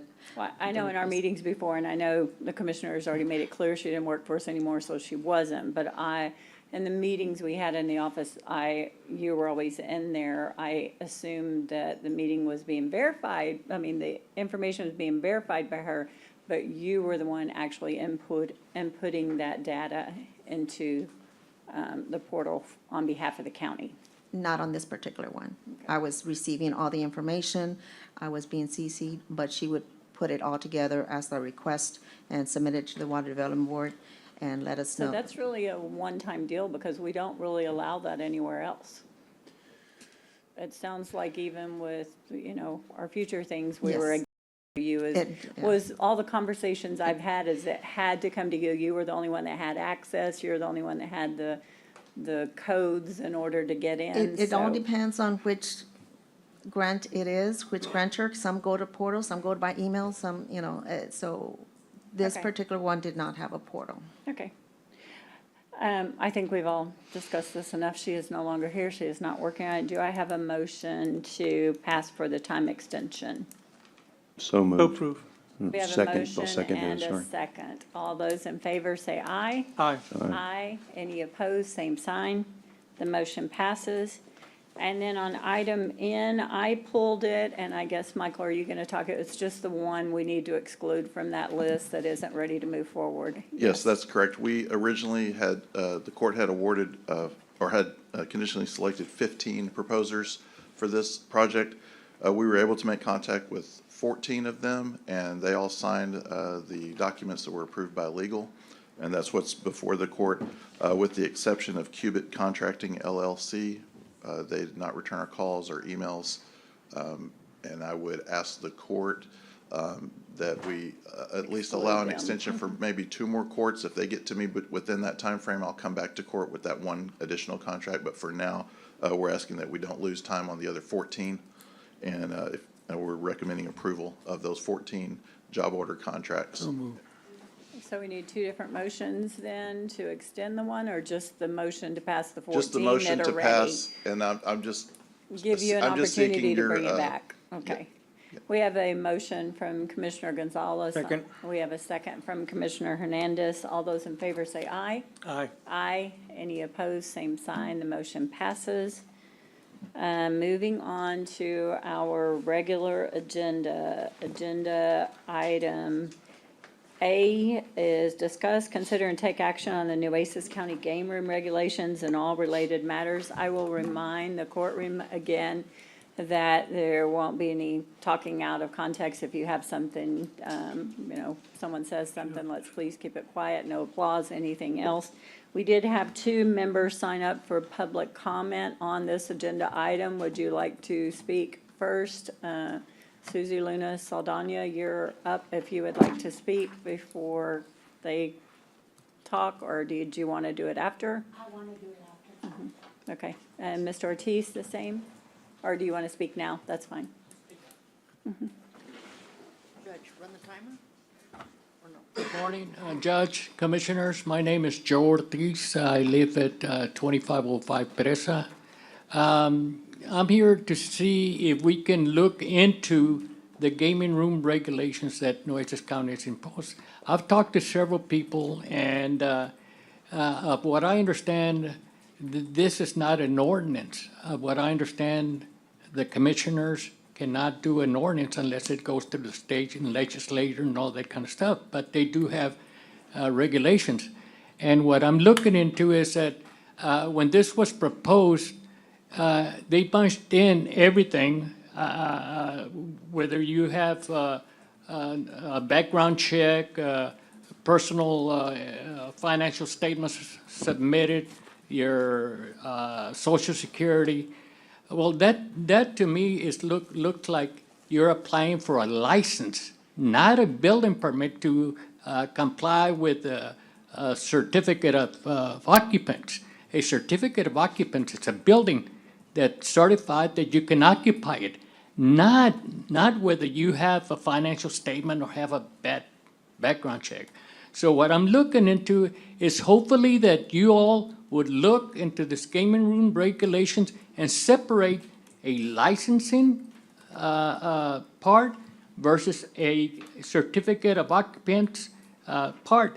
Because I don't think that the county has anybody that's qualified to give you a certificate of occupants, because let's say you built a building out in the county, do they know when to put a 2-hour firewall versus a 1-hour firewall, or how to calculate occupant load in a building? I don't think they have that capacity to do that. So we need to separate that, have it in licensing board and having a building a certificate type deal. And this doesn't do away with the sheriff looking into any wrongdoings that the game rooms might be doing.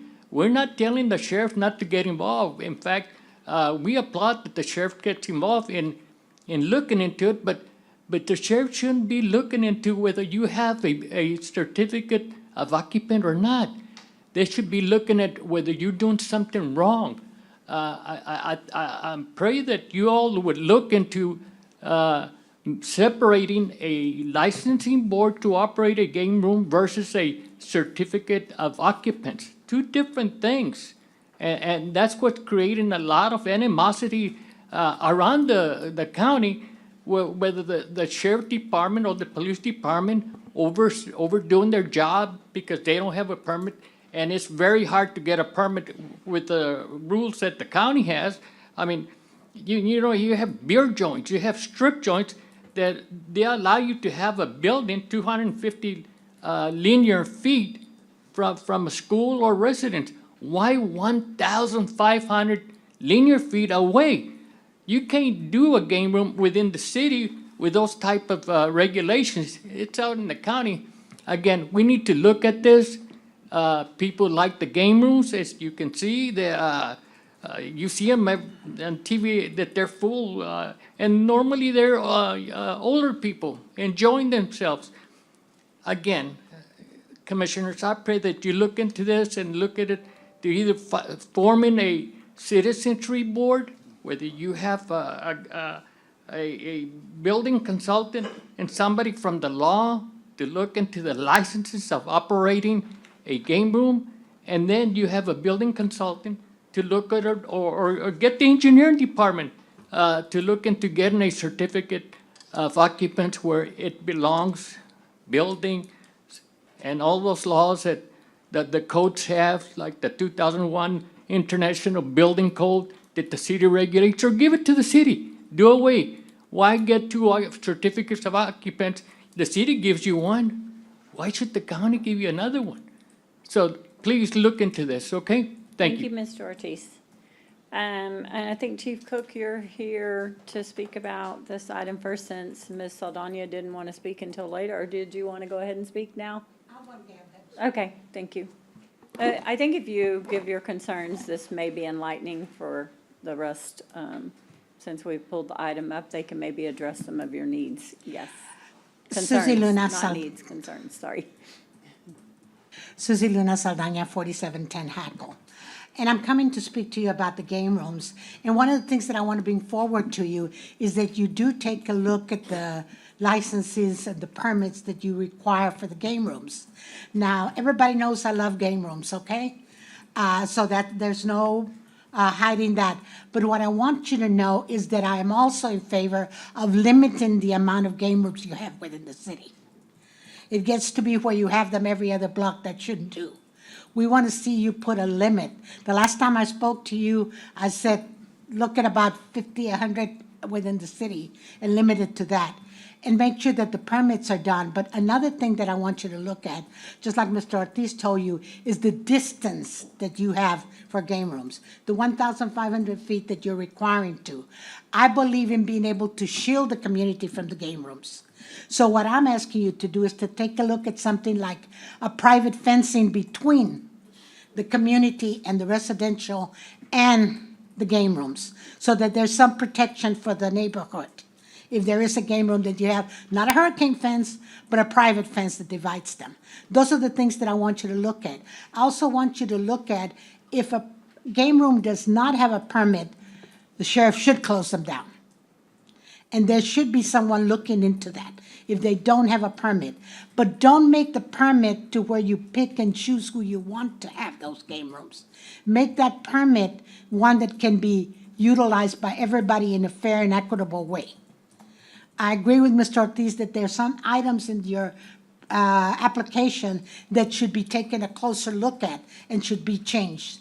The distances is one of them, the fencing is one of them, because I agree, you can have a London ISD, just for an example, has a bar right next to it. Is that not more dangerous than a game room? Those are the things that I want you to look at.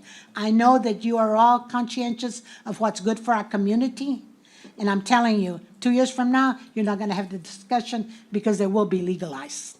So take a look at that and make sure that we make it equitable for everyone, that you take into consideration the distances and that you take into consideration limiting the amount of game rooms within the city. Thank you. Thank you, ma'am. Chief Cook, are you?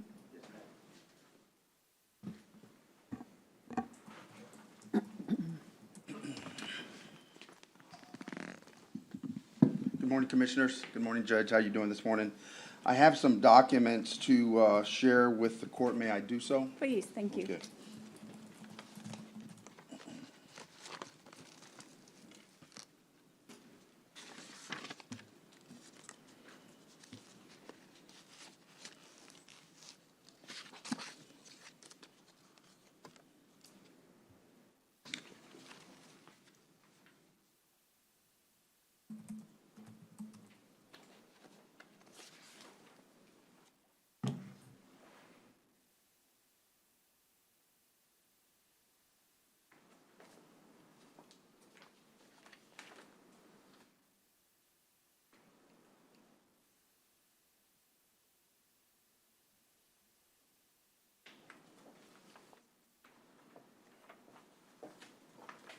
Thank you. Oh, sorry. Thank you. And thank you.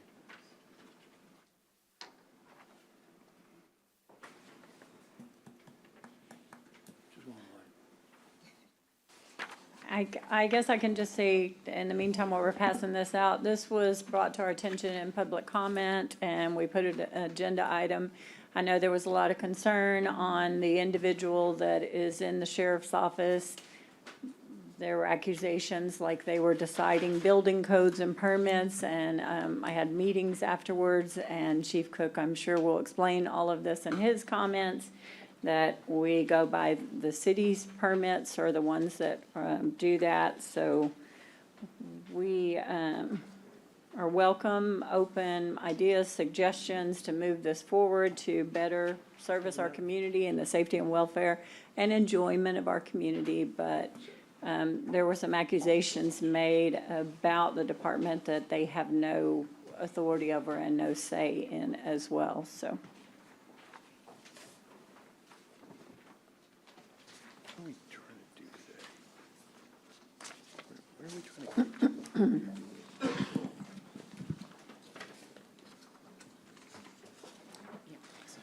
Good morning, Commissioners. Judge, I provide you with some documents.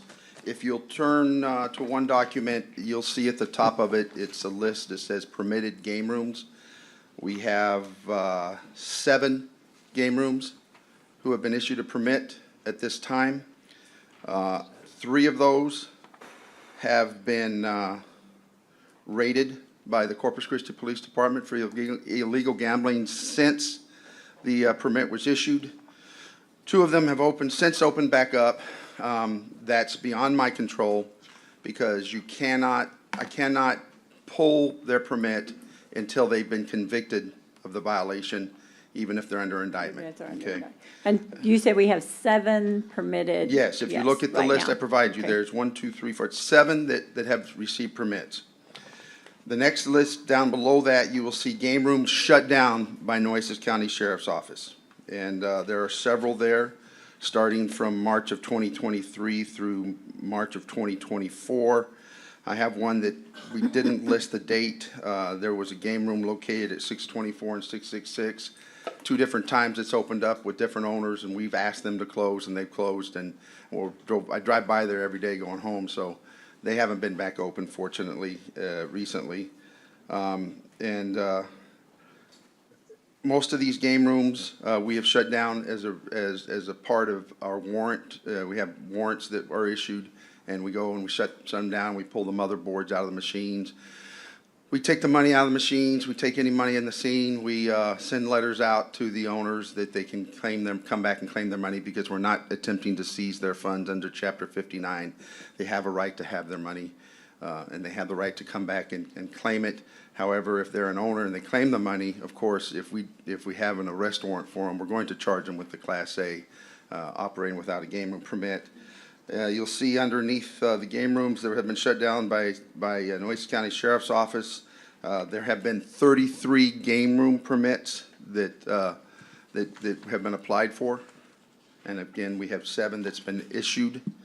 And then on the next page, I have a list of those game rooms who have been shut down by CCPD, and that's under the permit, the ordinance.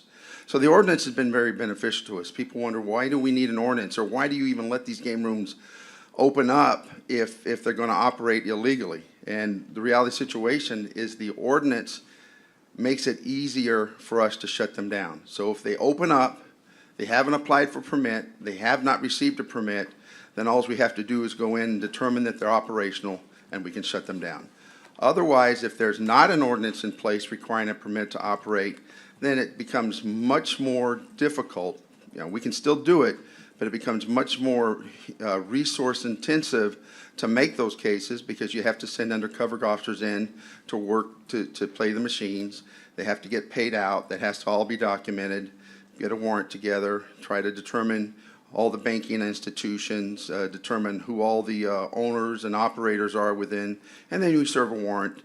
And you not only shut the location down, but you seize all the assets under Chapter 59. So that is that document. I gave you a document that says game room application, additional documents. It's that document that I gave you is attached to the game room application, and that document clearly lists every document is required when you submit an application. And if they have any questions, they're able to call our game room administrator, and she clarifies that. But I wanted you to see that we're trying to make as clear as possible what documents are required as part of our process. And then you have a document that says inspector checklist for game room.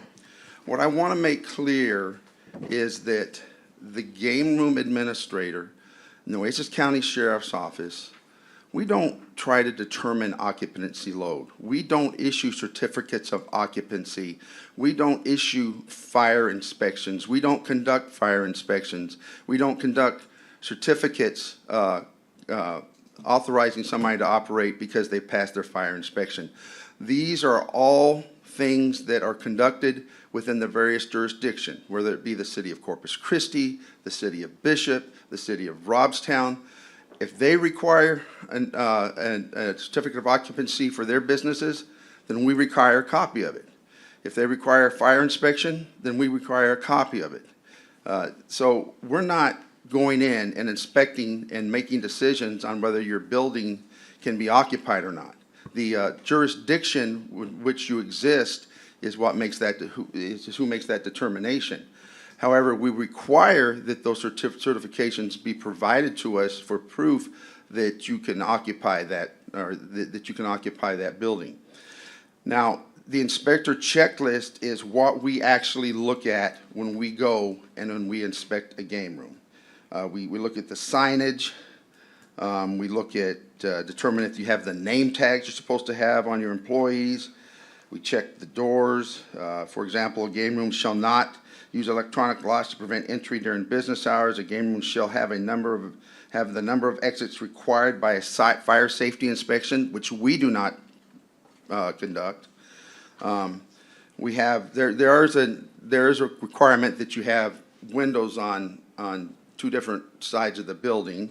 Hours of operation, permit display, record keeping. Those are all the things we look at. I'm confident that our ordinance meets the best practices. However, I would say that we're going to probably be coming to you and making recommendations to strengthen the ordinance. Because I believe that these game rooms are a problem within our community. They're a hotbed for criminal activity. It is not unusual to have assaults, fights, disturbances. Game rooms where we have shut down, we've gotten illegal guns. We arrested one guy, he was supposed to be their security guard. They were operating without permit, and he was a bandito associate. He was a convicted felon carrying a weapon. We recovered black tar heroin. We recovered, the things that we've recovered at these locations, they're a hazard to the community. And I'm here to tell you, with 43 years of service with law enforcement, and having run Narcotics Vice Investigations Division for the Corpus Christi Police Department for 4 years during my career there, if a game room is operating, they're going to be operating illegally. They're going to be making illegal payouts because they cannot stay in business if they don't make the payouts. Let's quit dancing around it. Let's realize that they're illegal gambling locations. If they're a game room and they're operating, I guarantee you they're making payouts or they could not stay in business. There's no doubt in my mind. You can't convince me otherwise. And if I had the resources to hit everyone and work undercover at everyone, we would, and I would shut them all down. They are a hazard. Now, if the state legislature chooses to open up gambling and make it legal, more power to them, because it takes it off of my plate, and now I'm going to have a state bureaucracy that's going to take care of that, and I don't have to worry about it, and I won't have to deal with it, hopefully. But because this ordinance is in place, I have to deal with it. I'm going to deal with it. I am disturbed that so many barbs were thrown at our game room administrator, Julie Guetta. The reality situation is there is not one decision, not one, that comes out of that office that I haven't reviewed and decided that that decision is appropriate. If the game room operators want to be upset with somebody, they can be upset with me, because I make every decision that comes out of that office. I make final decision. I have final say-so on every decision that comes out of that office, and I stand by every decision I make. I have no issue with the way we're conducting business. And I'm telling you, we're following best practice, and some of the things that have been said in this court during public comment are very disingenuous. So if the commissioners have any questions for me, I'll be glad to address them. I have a question on the unincorporated areas. So you said, like I guess the certificate of occupancy, let's talk about that. That was brought up. So if it's unincorporated, then there is no one at the county level that verifies that. Am I correct? Right, and we don't require that certificate. If it's within the county and the county doesn't have somebody that performs that inspection and issues that certificate, we don't require it. It's not part of the checklist. Now, there is a fire inspection, and we have one of the fire marshals, I can't remember which one it is, but there's a fire marshal that has agreed to do the inspections for the fire inspection on the unincorporated areas of the city. But if they're within a municipality, he requires the city to take care of that, but he does assist us in that. That's Chief Clack. That was, okay, so Chief Clack does the fire inspections in the unincorporated areas when we require a certificate in regard to to fire inspection. I appreciate this paperwork, and I hope that we can get copies to the media just so they can see as well. I mean, I know it's available online, but just so there's clarification, because, you know, I've been contacted since we first approached this issue a year or two ago, and even more recently on this issue. And I'm glad we are having it. I mean, until, like you said, until the state decides something, I think it would be good for us to have a review. So I'm hoping that that's what part of today is. I know I wanted to put it on. Commissioner Gonzalez was the one that put this on the agenda, but mine was more for kind of a general overview, what's working, what doesn't. And I get your statement. What you're saying is, hey, you would rather just not have to deal with it at all. But I want to make sure that until the meantime, until Austin makes a decision, that we make it as streamlined for you, your office, and of course for these owners that are trying to maneuver through the paperwork and everything. So you mentioned also a little bit about the administration of this paperwork. So you feel confident to say that there is nothing that is added, there's no additional scrutiny, it's pretty much what's on this checklist, on this documentation, is what is followed to the T? Yes, Commissioner, that is exactly right. And if we received all the necessary documents and we conduct the inspection of the location and they pass inspection, then they receive a permit. Simple as that. Now, that permit does not authorize them to conduct illegal gambling, but it does authorize them to operate within Nueces County. But our experience has been, once they operate, if they're open and to business and they're being profitable, then they're making illegal. People don't go into these places just to put money in a machine and see the lights and listen to the nice sounds the machines make. They go in there with the intent of getting paid. And every patron that we talk to tells us, hey, I've never been paid, but I know I've seen them pay out $100, $200, $300. And we consistently get complaints from people who say, I was in a game room and I'm upset because I hit a jackpot of $300 and they only paid me $150.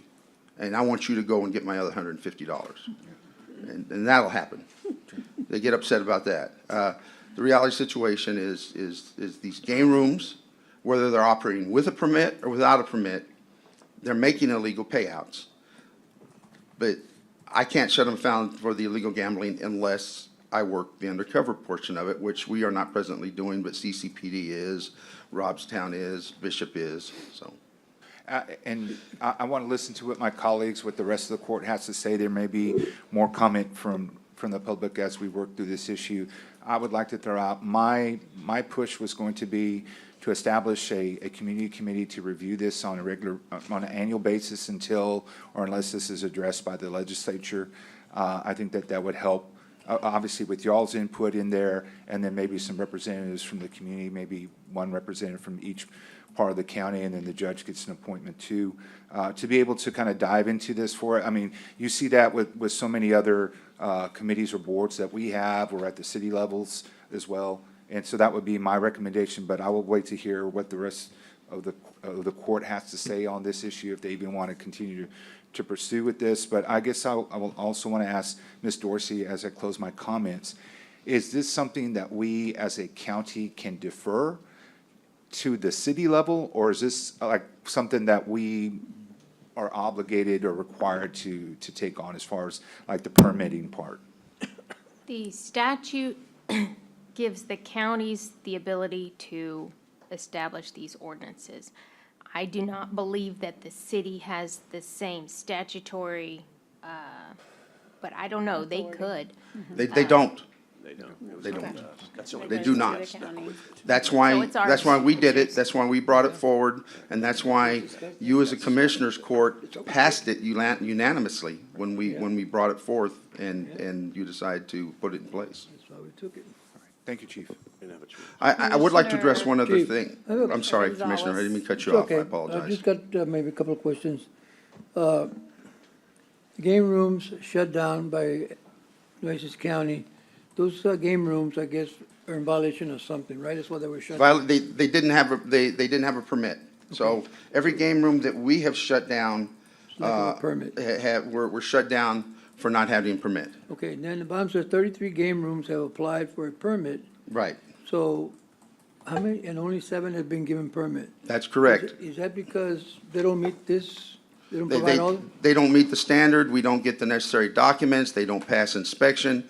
There's a multitude of reasons why they haven't received a permit, but if they meet all the standards, if they provide all the documents that are required, if they pass the inspection, and I've given you an inspection list of the things we look at, then they certainly receive a permit.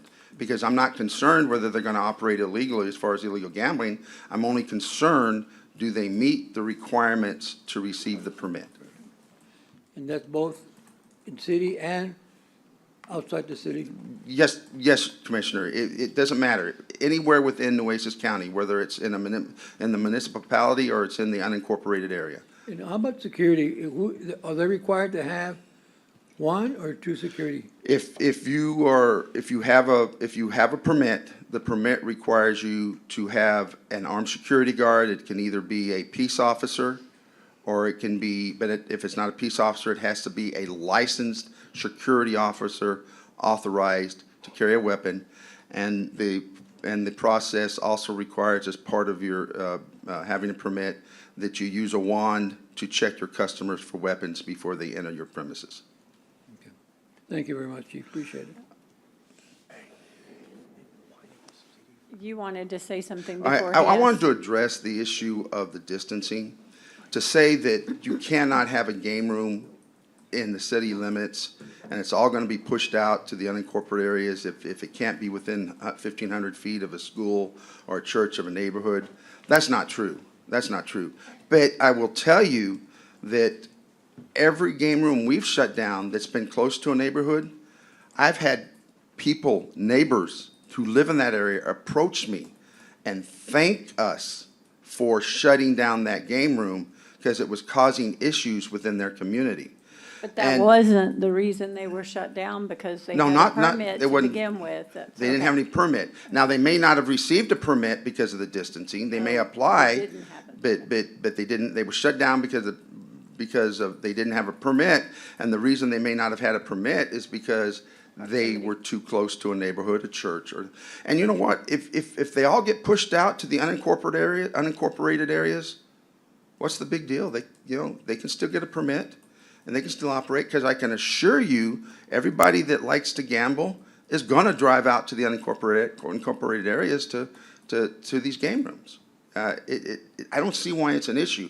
The commissioners all voted unanimously on this ordinance, and there was no issue with the distancing before, but now suddenly it's an issue because we can't find any place to put our game room within the city. You can, but you gotta be a little ways out. I don't deny that, but that's a reality of life, and I think it's a good thing, because what neighborhood, if you live in a neighborhood, do you want a game room right next to you? If you're in a church, do you want it close to the church, or a school?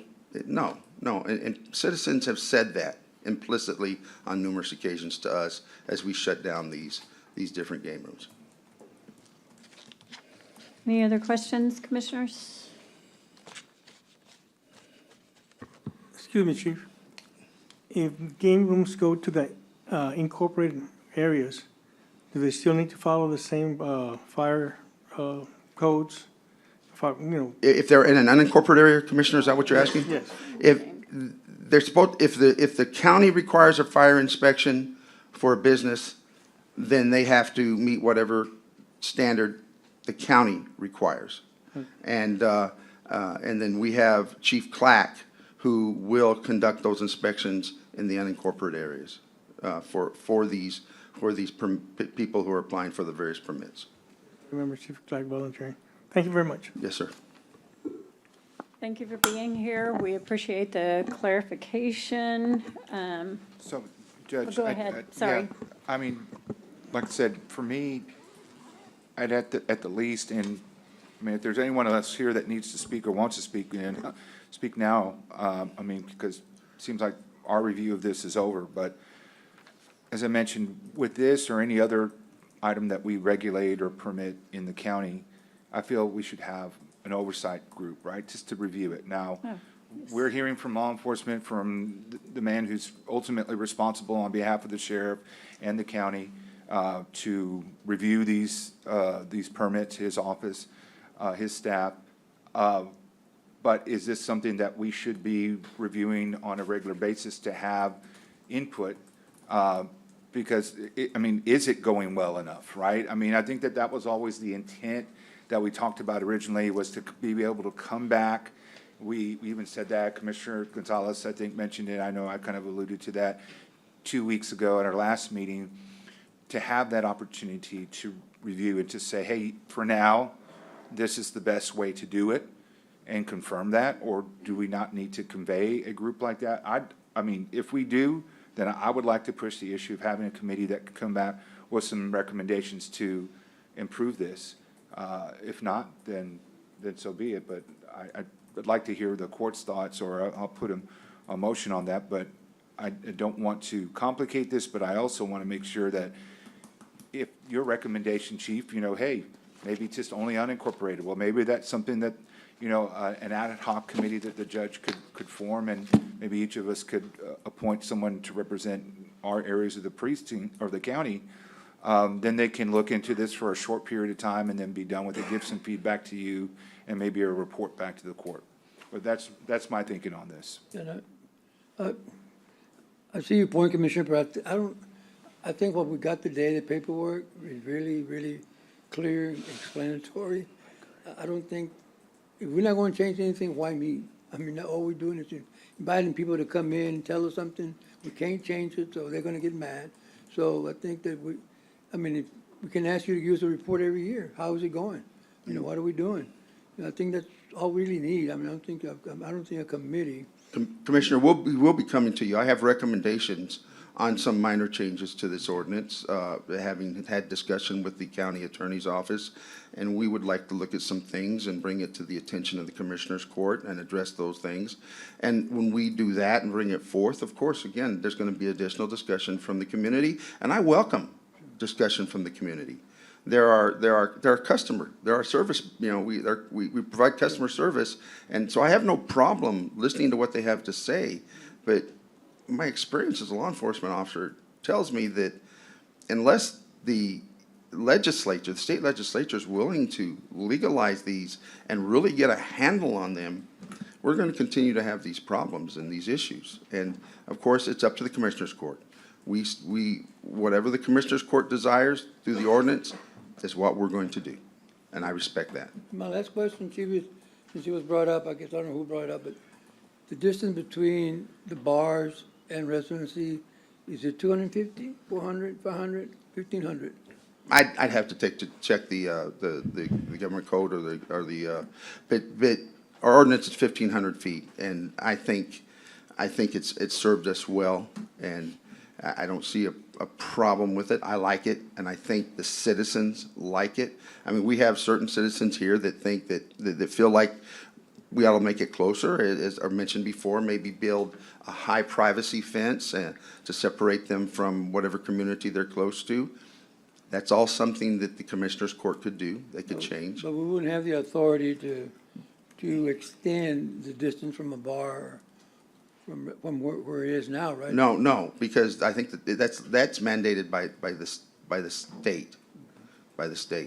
And that's a state ordinance, or that's legislated by the state government, so the legislature, and that's nothing that we can change as far as bars and things like that. Thank you. I have a question, Chief Cook. The only monies that the county makes, it's from the what do you call it? From the application or permit? The permits we get, the $1,000? There's $1,000 that we collect when they apply for the permit. And then if we deny the permit and they request a hearing in front of the hearing officer, the county pays $250, and the person who had applied for the permit pays $250, and we use that money to pay the hearing officer for their time. That's the only money we collect. Now, during the course of game room enforcement, we have taken custody of money But that's not money we can keep. If the owners or the operators, the owner wants their money back, we have to give it back. If they do not claim it within 30 days, which has happened, because they don't want to come forward and say, hey, I'm an owner, I want my money back. They get our money- That then becomes abandoned funds. They get our money and a warrant, right? Yeah, so that becomes a bit, Nueces County hasn't seized, except for one exception, any monies or property related to Chapter 59 civil seizure. We have not done that. We had one case where we stopped somebody leaving a game room. We got a warrant for their phone. We were able to determine that the funds that they had in their possession were gambling funds, and we have since filed Chapter 59 and received, and that's been settled. But that's the only time that we've filed under Chapter 59. The Corpus Christi Police Department does it all the time. When they serve a warrant for illegal gambling, they then seize all property and assets related to that game room, and they file for civil forfeiture. I would want to say one thing. We had a meeting yesterday with the Corpus Christi Police Department and the District Attorney's Office, and Mr. Granberry was clear that he intends to, part of the issue was under a previous administration at the DA's office is that a lot of times they would get a settlement on the civil forfeiture and say, okay, let's decide how we're going to split up this money, and then we'll dismiss the criminal charges. Well, we're at a point now, according to Mr. Granberry, that those cases are gone through, and moving forward, there's not going to be any sweetheart deals where we'll dismiss all the criminal charges related to the game room raid and only make a deal for your assets. There's going to be criminal charges, and many of these criminal charges are felonies for organized criminal activity, and that's a significant charge. And so we've gotten an assurance from the District Attorney's Office that they will be aggressively filing those cases. And I'm here to tell you that we in the Sheriff's Office are beginning to make a transition, and we will, in addition, be within the next, I can't say how quickly it's going to happen, be working some undercover work in the county and making those arrests as well for illegal gambling. Well, if you're telling everybody you're undercover, then that's not really undercover. Well, I'm not undercover, but I'm just saying we're going to be in those game rooms making cases. Yes. You know, we had one game room that we hit that did not have a permit, and we seized their electronics. We got a warrant. We downloaded their phones. And they had a picture of somebody they thought was an undercover officer going into their game rooms and playing. And their conversation was, this officer is undercover. Do not pay this officer if the officer wins. However, let him play. Let the officer play. Don't confront the officer. Don't address the officer. Just if they win a jackpot, don't pay him. And if they don't pay out, then, of course, you can't make the case. So this was a game room that we hadn't made a case on for illegal gambling. We shut them down for a violation of the permit.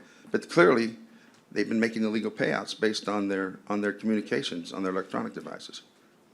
So that's just an example. I thought I wanted to share that. So.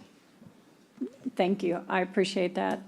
Commissioner, did you want to move forward? Yeah, no, let's move forward. I just wanted to make sure if the county was benefiting in any way, making money either by taxing or the permits. Oh, the permit, and they have to get stickers, and we can charge 25% of the cost of a state comptroller's sticker, and we can take that. But other than for the stickers and for the $1,000 permit fee, that's it. All right, thank you. All right. Commissioner Modas, I guess you're fine with, we'll discuss that again later or something. Okay, thank you very much. We appreciate it. Commissioner Chesney is going to take over for me if I take a quick break. I'll be right back. Thank you, Judge. You have to go to the microphone. I'm sorry if you're waving at me in the background. Well, Good morning. It's still morning. I'm Isaac Valencia. My address is 77. Wait, we didn't call up. I thought you had some kind of notice you wanted, is this on the game room Yes. deal? Okay, Yes. yes, please, go ahead. Yes, Yes. and my home address is 7725 Hartley Circle. Do and- you have the list? Did you take the list? Public comment to add him to? He can add it later. he's It's an on the okay. agenda item, Yeah, so it's he's- good. Commissioner, I'm leaving. I will leave it to you. Thank you. Yes, ma'am. Go ahead, Mr. Valencia. Thank To you. go further, I would like to thank the county judge and the Commissioners Court for the opportunity to come and speak to y'all. Having sat here, it's been a while since I've been in here. You guys go through a lot, and you deserve credit for that. On the subject of what we're talking about right now, it's a much bigger subject, and I want to touch base on some of it because I think you'll glean some solutions to where we are from where we came from. And to start off with, gambling in Corpus Christi has been going on a long time. Y'all know that. I'm retired law enforcement. I did some 30 years at the police department. I ran the police union. I managed to be to get the second organization in the state of Texas to get a bingo license. And with that bingo license, we did a lot of good. We provided funds to our Survivors Fund, to charitable works, and we were even allowed to pay the mortgage off for the building that the police association has and uses for all kinds of good activity. So a lot of good comes from different activities that some people aren't aware of. But going back to the subject of the gambling, you got poker rooms. Anyone that thinks for one moment, and it'll lead somewhere, anyone that thinks for a moment that you're going to play 24-plus hours of poker on just Red Bulls, no, that's not what's going on. And anyone in law enforcement here should know there's cocaine in these places. I mean, there have been times I've called it in myself when it was brought to my attention, because a lot of people would come and tell me stuff, and I'd pass it on to the supervisors that I knew that were still there. Sometimes something happened, sometimes it didn't. And I know it's a very involved process to make that stuff happen. But you had that subject. Then you go on to the game rooms. Game rooms, I've said that I support game rooms. What I do not support are the illegal game rooms. And there are far more, and you know that, out there than what's been talked about here.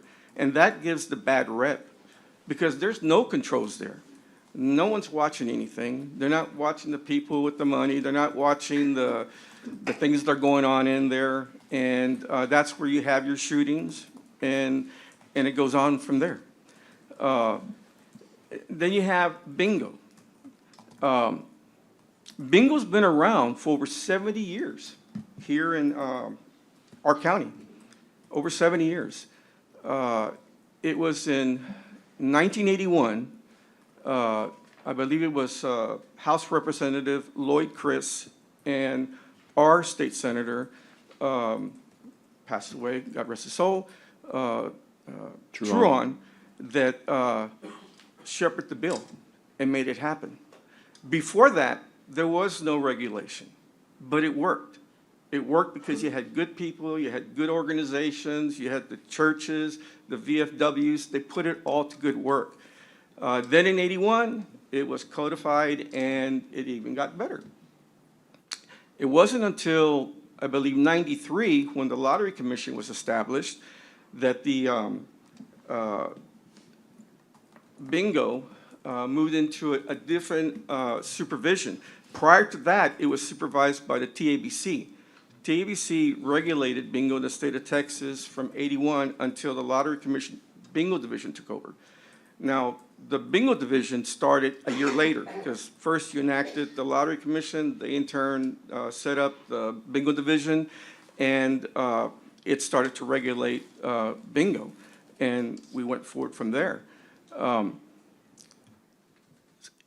When people say that, well, you know, there's only one thing going on in the game room, and that's, talking about the game room, that it's to win the big payout. It's not just to win the big payout. I'm sure there's some people in here that go to the game room because they like the lights. My wife, God rest her soul, she loves playing in a game room. And it's her practice run before she goes to Vegas or some other state. You know, that's what happens, guys, and you know that. Talk about being honest with ourselves. There's a lot of that going on too. It's an entertainment. Bingo, it's a social event. It's not just gambling. People love bingo, especially our seniors, because they meet up with their friends. And, you know, I've been around bingo 40-something years because my father was, aside from being a banker, was a Grand Knight with the Knights of Columbus, and he was very involved in raising funds for the churches and the schools. But the thing is that seniors love to go to bingo to meet each other and to see who's still alive. That's a fact. Some of my dearest, best friends are no longer here, but they play bingo as their entertainment. These same customers will also go to game rooms. And I guess that's where I'm in agreement with Chief Cook and Sadania and Mr. Ortiz, that there are things that need to be done versus the illegal game rooms versus the legal ones. And there are very few, as you know, but that has a lot to do with your licensing process, and some of that is well meant, and I agree with. Some of it, I can answer some questions that came up about, unfortunately, Ms. Guerra, that she took some of a bad rep on things being asked for. And I think that was just a lack of communication and a lack of understanding and education on the subject. Quick little point. For our building, the Valencia building was asked to have its fire inspections. And so we provided it. I provided it to the vendor that would like to have a game room in our building. And they were told, no, we want the full form, whatever. So I called our inspector. He says, Isaac, that's not the way it works. You have your inspection done when you open up your building, and then your annual inspections in their different categories are done to be attached to your paperwork. So that's just some confusion. When we were told that we needed to provide this, new document, I said, no, that's not the way it works. We'll just get the inspector to come and educate them on it, and they'll understand. The same thing was said about the CO, our certificate of occupancy. The certificate of occupancy is issued when, in our case, when you build a new building. It was built, the county used it for elections, the city uses it for elections, we're ADA compliant, we're glad to do it. The only reason we stopped doing it was because after COVID, the cost of everything had gone up, and we had to say no, because I didn't want to burden all these costs anymore. That's why it happened. If the county would ever like to provide some of the costs, we'd gladly talk to you, because we have a great building that's ADA compliant.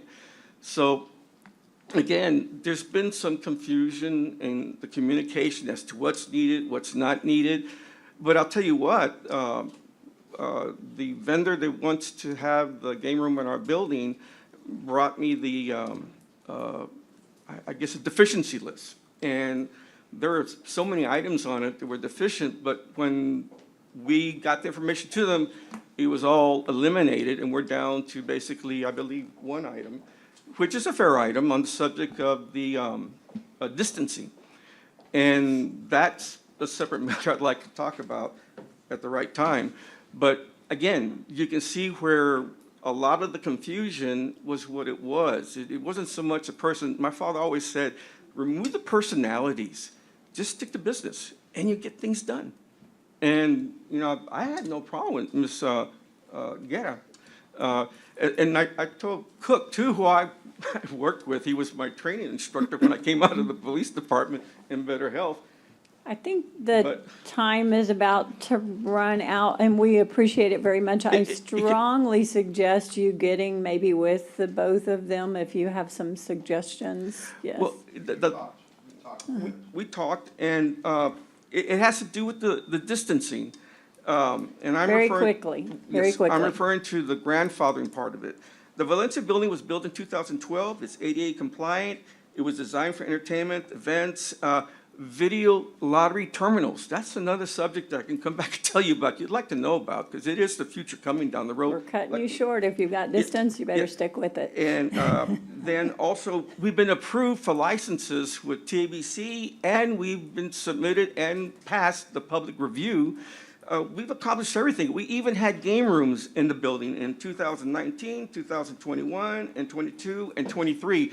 It just so happened not overlapping that specific period when y'all changed or came out with the ordinance. And so I'm just saying that I believe that this building is probably a classic example of one that should fall under a grandfather clause because of its design, because of its approval with the TABC, the Lottery Commission, Bingo Division, everything.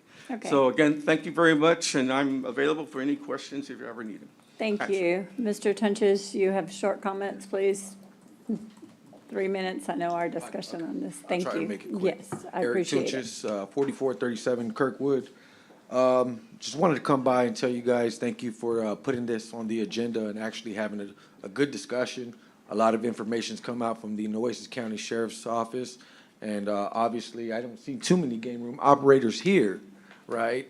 And it seems like it's a little fishy to see no game room operators are coming out to the Commissioner's Court. So there's I guess there's a gap here, or there's a miscommunication between the Sheriff's Department, the game room operators, and the county commissioners. So with that being said, it seems like everybody's scared to talk about the elephant in the room, which is gambling, and it's illegal to this day. So I asked the Commissioner's Court today, don't fix the 1,500 feet square distancing rule for residential, school, church, whatever it may be, just to repeal the ordinance. You know, nobody's giving out fuzzy animals inside of these establishments. They're paying out cash. That's just what it is. Don't want to come out of here and lie to you guys. That's what's going on. They're paying out cash. It's illegal. Obviously, the governor of Texas, Governor Greg Abbott, allowed the game rooms to, allowed the counties to regulate their own game rooms. Everybody knows that. That's why we're here today. It's not working. It has failed. The best thing to do is just go ahead and repeal this whole ordinance. Get it out of our county. Don't let you guys get implicated in any type of scandal or any type of illegal investigation, right? Because that's just what it is. You're allowing it, being willfully blindfold to the situation, such as, you know, gambling. It's going to come back and implicate the county. Let's just hold our integrity as a county together and just get rid of this ordinance. Thank you guys very much. Thank you. Moving on to our agenda, I would like to bring up item number 21 on the agenda. Mr. Culbertson is here, and he just recently got released from the hospital. He was in an accident. I've seen him sitting here for quite a while. I'd like to get him out of here where he can rest. This is discuss and consider adopting the tax abatement policy requested and worked on by Mr. Culbertson and my former chief, I think Dee Hawkins, was in on some of this for the regional economic development. And let me be clear for those of you listening or anyone else misconstruing, this is just a platform, a guide for them to use. Any abatements, if the county were to approve an abatement in the future, would come to court for it. Approval, a negotiation at that time. This just gives them a working idea of what they can go when they go to solicit information. So I'll give the floor to you, Mr. Culbertson. Thank you for being here. And Mike Culbertson, Corpus Christi Regional EDC, thank you for having me. One of our missions is to advise policy for the taxing entities on this. The Nueces has always had a tax abatement policy. Again, it is just a tool in the toolbox. Just because to grant a tax abatement, you have to have a policy. But because you have a policy, doesn't mean you have to grant a tax abatement. So we went over, I can see some of us have been here, some of y'all have been here for a while. You know that the most recent policy in 2021 was check with the judge. I think you know, that passed and, you know, that was the law. But I think it lends itself to picking winners and losers. Prior to that, prior to you had a 2017, we as the EDC, we're regional, so we like to see that both counties are comfortable and they were even. San Patricio has chosen to make theirs quite small, and, you know, that's a policy on theirs.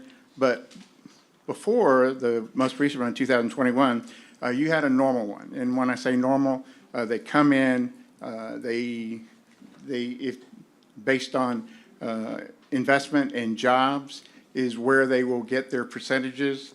But we did take a look with Dee Hawkins, and I appreciate her. It's important that they look at it, that we can model these. You know, you're not picking winners and losers. One of the things that we have done is we're trying to make sure that that local content and local people. So in here, it says 25% of the new jobs must be Nueces County residents. Nueces County. So this is what you're getting. We are finding, especially as the jobs have gone smaller due to technology, that the ratio for new jobs is actually just a little below 50%, which is why we didn't go to 50%. We were worried about missing that. You can see there's a local content, and it says you have to put out for local content. Now, local content means, you know, you have to be technologically able to do the agreement. But we found that the threshold at 200,000 was so high that we weren't really looking to make sure that they were offering those lower ones, below 50,000, 10,000, 20,000 to local. And so that, just so you know, if you do a tax abatement, we, the EDC, will go in, knock on their door a year later, and we do compliance. And then we provide a report to the judge. We meet once a year with Nueces County Appraisal District, with San Patricio Appraisal District. Anybody who does it, we do compliance and tax abatements for now Nueces County, San Patricio County, City of Corpus Christi, Del Mar College, Drainage District. We do them all, and I have been doing them for a while, but now I have Randy Almaguer, who came from the city, who did it there in our office and doing that. So to have a local office, you must be in the Corpus Christi MSA, which is Nueces County, San Patricio, and Aransas. You must pay at least the county wage for that NAIC. And a NAIC is a North American Industry Standardization Code. So if you're a pipe fitter, the company has to pay at least that average. Not just the average of the county, at least the average for what they are doing. And they must offer health insurance and pay a portion. So I think this is a fair abatement policy. Again, you can choose not to give one to any company, but I think it's a tool in your toolbox that really needs. And I stand by to answer any questions. I would make the motion to pass, stressing the importance that this is not passing for any individual. We still have to come back. This doesn't mean, yes, that we're going to give them one. There are all kinds of factors that go in when it's brought to our attention. The shape of the county has been a big deal with our budget deficit over the last year and everything else. A lot of factors go into those decisions. So with that being said, as just having a tool for you to go by, I would make the motion to pass this. Judge, I'll second for discussion. Second for discussion, yes, go ahead. I guess my first question that pops out for me, Mike, is if we know that the requirement is under 50, why'd we go as low as 25% on the local requirement? Why wouldn't we go to 45% instead of 25%? Because to me, I'd rather have more local, guaranteed local stuff than. Because it was fluctuating anywhere from 40, we could go 30. I think I would be comfortable with 30. If you want to change that, I'd be more than happy to see that. Yeah, and I think that the question for me is, it's different when it's maybe construction jobs versus permanent jobs, things of that nature. So I don't know if there's a way to distinguish, because I get that sometimes you have to bring subs from out of town because there's not enough subs in town, and you might have that issue during construction. But at the same time, I'd sure like to be able to make sure there's more permanent jobs created from people here in Nueces County first. They ought to always have priority. And then if you can't, and maybe it's that too, if you can't fill it, but you make a legitimate effort to fill it, and maybe there needs to be some clause, like some language there, because to me, I'd say 100% unless you can't fill it, because we ought to give our local people the first opportunities at jobs on everything that comes in, and we ought to have policies that encourage that. So to me, I'm still looking for a little tweak on that as to how we have some flexibility in it, but also emphasize a higher percentage of local jobs. So if you've got some suggestions, I'm open to that. But if there's, like I say, unless you can't fill it clause that you could stick in there, that would be something. But I think 25 is just too low. And let me also, I failed to note that Sandy Gomez, our county tax abatement lawyer who represents us in all these, has reviewed this and approved it as well. Sorry. Yeah, that's just for the legal sufficiency, though. So Yes. not Well, the business. I feel the same way, all along, 25%, I don't like percentages, right? Because you have 25%, you could be hiring one or two people. So I always thought that we always have at least 50% of all employees. At one time, we had 60%. I don't know why it was coming down. I know at one time it was pretty high, But I think if we're gonna let somebody come in and make all this money and, bring people on the outside, I think our local people, and that's the reason that we always let them come in, because we're hoping that our local people will give them the opportunities to get those jobs. Especially the young kids that are graduating from college and, don't want to leave home, that gets those jobs. 20% to me is nothing, Mike. I wouldn't even consider anything less than 50%, Yes, sir. What if we had 50% in best efforts? Well, if we're going to do best efforts, I'd say 100%. But, Yeah. in other words, what I'm looking for, Mike, is something that says our local folks have to be the priority. Right. If you can't fill them because they can't pass a drug test, we don't have qualified applicants, then great, then that's different. But I think we have to have a higher standard somehow, and I don't know how to tweak that language exactly. No, we can do 50%, that's fine. And then have in there what you said, you have to show that these were offered and you couldn't find qualified applicants. Because one of the things that we're finding is, as you're looking in, we had Steel Dynamics, 500, we have Gulf Coast Ventures, 400. As technology moves, we're finding fewer and fewer jobs.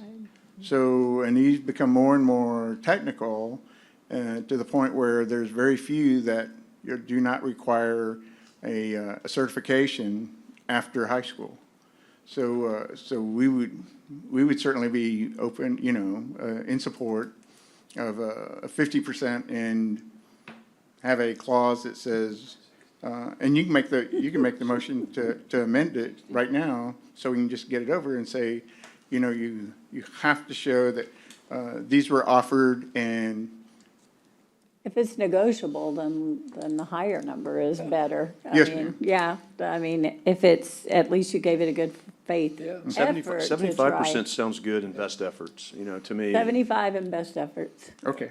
Because I'm okay with bringing people in from the outside the community. We want that too, right? Yeah. We want to have we want new people to come to our community. That's a great thing. But yeah, 75% in best efforts, and maybe I think you're gonna have to go back and tweak this a little bit with like some direction that says we could pass it conditionally upon the language being brought back to us to what those best efforts are designed at. It can't just be, hey, Mike Culberson says it was the best efforts, Understand. right? Yeah. There's gotta be, some definition, but I'm okay passing it with, as soon as everybody's done talking about it, and then bringing back some contingent language that you can work with our county attorney and. Okay, and then, so you would pass it on section 5-13.13, which is the provision that 25% of new jobs be filled with local hires. That would go to 75% and a best efforts and then all list. Basically, Not just, Not just, hey, I tried. hey, we tried, get over Right. it. Yeah, Yeah. you'd have to have some parameters there that, Understand. yes. The motion would be to amend the provision that in the proposal that says the requirement that 75% of the jobs be from Nueces County, and that Local. they're. Local. From the, Patricia, could be okay, from Nueces Local County or. surrounding or- counties, yes. Will County area. I guess we could say, or our local MSA, which is a Will term County that, area. yeah, that incorporates the coastal bend. You could say 75% from the coastal bend. How about that? Would that be That's fine. better? Yeah. 75% from the coastal bend, and that Mr. Culberson will get with the county attorney to come up with language that provides what the definition of the best efforts to fill that are, period. Then, once those best efforts fail, then they can go below that threshold. So I know that's a real lengthy motion, and I'm sorry, Kara, I don't know how exactly to tighten that up. I want to make sure my legislative intent is very clear that, Yes, sir, it is. okay, so I can try it again, Kara, but I don't know how that, You amended it, but you need to also put motions accept. no. Or approve. Right, I got to get a second for whatever I just did, so. I don't, excuse me, excuse me, Judge. Yes, sir. I do have a concern that I want to ask. Is this just for the amount of people that are supposed to be hired from Corpus Christi, or any other concerns that we might have?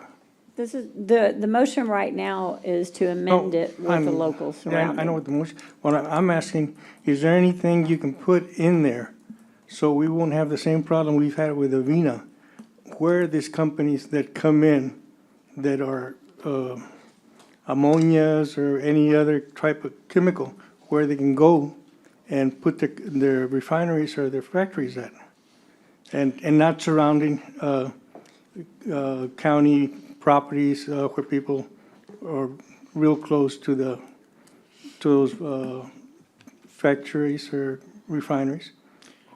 I think that is essentially in the policy for you to say, no, it's in the wrong place, and just not grant them Deny a them. tax abatement. Well, I'm just I saying. can't force somebody in private property if they wanted to sell it. No, I understand that. Okay, sir. But, I mean, it would be nice if they were told there is always gonna be opposition, and we're going through this, that if, that's just the way I feel. No, I understand. I know we can't, tell people we're not selling their land, Can we get this amendment done first? but, Is yours on the amendment? on the people percentage of always people? do what they wanna do. They wanna sell their land, they'll sell it, if they need the money or not. Yes, sir. So Yeah, I'm just just the amendment, trying not to the ask the policy. question, Yeah. if there would be, but it depends on people that own the land, right? That's correct, sir. Thank you. Okay. And we just ha- regarding the motion, Judge, that would be with the outside counsel? Yes. Okay, Yeah, not with the county Not with the attorney. county attorney. It oh, would be sorry, the my bad. outside, Right. Sandy Gomez would be the one that would approve for us. But we have an amendment to this first that we need to address. There's amendment to change that to 75% and the coastal bend area. We have a motion and a second.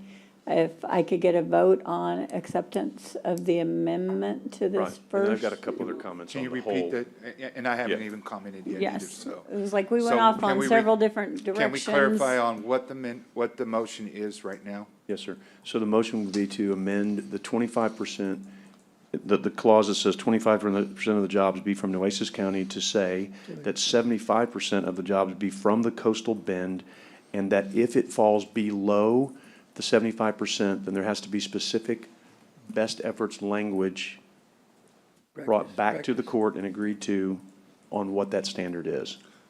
So for clarification, and I told the judge I would wait, but really probably my comments just tie into this whole motion, okay, and sorry. I'll be done. No, I'm sorry, I thought I would wait, but. So we're creating the framework. I want to clarify for the public and for us. So we're creating the framework. The frame, every project that comes in is going to have to fit in that framework. correct? Is that what we're doing here today? That is correct. There is a Okay. clause And that so, says. no, wait, let's make it real simple, okay, for my sake at Very least. basic. So, we know the framework. So this does not commit us or bind us to any current or future projects. That's correct. This is just to say, this is how far we'll go. Yes, sir. So then you can market that as companies come and go, looking at our area for possible, securing property or creating a business here. Yes, sir. That's what I wanted to make sure, is Yes, that's this what is we're approving. not- yes. It's not any group. We had the group here earlier that we know that they're very passionate about Avina, like we all are, very, very much looking at that. But I thought that that's where they should be. That's where I thought they were here to really comment, because this is part of that, right? And I know that issue hasn't come to us. We don't know if it ever will. But that's where they should be putting their effort and concern, is this framework. But I think, I love the idea that we should ask for more and then work it down if it's not feasible. I see. I'm all for that.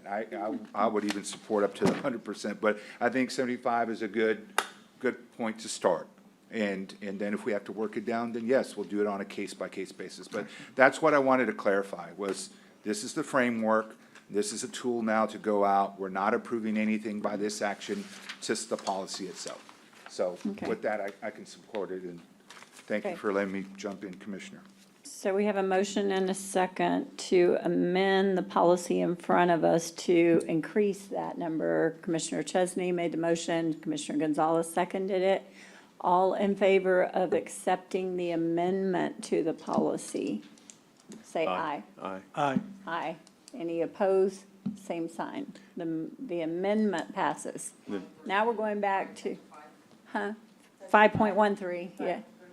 Yes. And then just- Now, going back to the policy in and of itself, yes, Commissioner? I just had questions on the financial aspects of it. So how we, based on the budget concerns that we always have as a county, how have we come to this point to where we're okay with this, I guess is it's kind of a general question, but I'm just making sure we've looked at the numbers on this too. We had an older policy in place. It was brought to our attention that it needed to be updated. And since it is just a guideline, and each individual company, each individual situation that comes to our attention comes at a different time, a different place. There are reasons why we would maybe want to move forward, reasons why we maybe cannot and wouldn't even discuss it. It is just a guideline for the tool for them to use in the future, if and when it becomes available. Right now, doesn't look very good for the county. I'm gonna be real honest with you. We feel like we're just really passing something that is gonna be extremely difficult for us to accept with pretty much anybody right now. So that being said, it's a vote. It is a commission. These seats change at all times. This gives you a tool. If it's a great opportunity for Nueces County, all our counterparts get involved, and we believe the same thing, we may negotiate that. And I'm okay, in general terminology, because I think we need to have a policy, but because at the end of the day, if we don't support the abatement, we don't support the abatement, and if we're in a financial position where we can't, then we just can't. They just can't. So it's a starting point, but it's a starting point that, they're gonna go represent that this is Nueces Yes. County's policy. So we, just everybody make sure they understand it, so Prizes. I'm okay, and I would, Yeah. I mean, not to rush anybody, but if we're ready to vote, that's fine too, whatever. Call the Any question. other questions? No. Do I have a motion to pass the policy with the amendment and the changes then? I think we did that motion earlier to start the We discussion. passed the But amendment. I'll make No, that motion again, just to be Make the clear. motion to pass the policy, sorry, excuse me. I'll second the motion. All those in favor say aye. Aye. Any opposed, same sign. The motion passes. Since you're here, I think this next item is going to be very quick, so you can get out of it. I know you said somebody else was coming, but it's really That's just. okay. Item number 20 is discuss and consider authorizing a letter of support for foreign trade zone for Simbar Resources. I know they've already received letters of support from the city, Del Mar, Tolosa Midway Hospital District. I would make the motion to pass and send a letter of support for Simbar in the foreign trade zone. Second. We have a motion and a second. Any other discussion? All those in favor say aye. Aye. Aye. Any opposed, same sign. The motion passes. Thank you very much. Thank you, and I appreciate you moving it up, Judge. I Yes, appreciate thank you. it. And so does my wife. She's going to pick me up. Yes, go get some rest now. We need you getting better. Yes. Moving back in our agenda to item number 2, discuss and consider adopting the First Amendment to the amended cooperative agreement for the city-operated Corpus Christi Nueces County Public Health District. And this is just the amendment that gets us through September the 30th to the extension with the guidelines I believe the county attorney has approved. Dr. Gonzalez has seen and approved as well. I believe this is ready to move forward. If I could get a motion.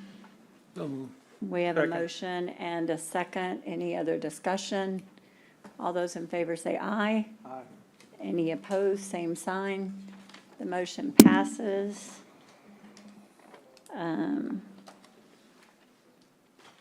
Let me see where you guys are, since we have Ram Chavez and our military here as well. I'll jump ahead for you guys. Item number 12, guys, I don't really like to jump around, but we do appreciate our Veterans Band and military service. Discuss and consider approving the ARPA beneficiary agreements for the Rescue House of South Texas DBA Hope Unlimited for $49,500 and the Veterans Band of Corpus Christi, Texas for $49,500. And that is your item, Commissioner Chesney. If you'd like to take over, I believe these have already been vetted and approved.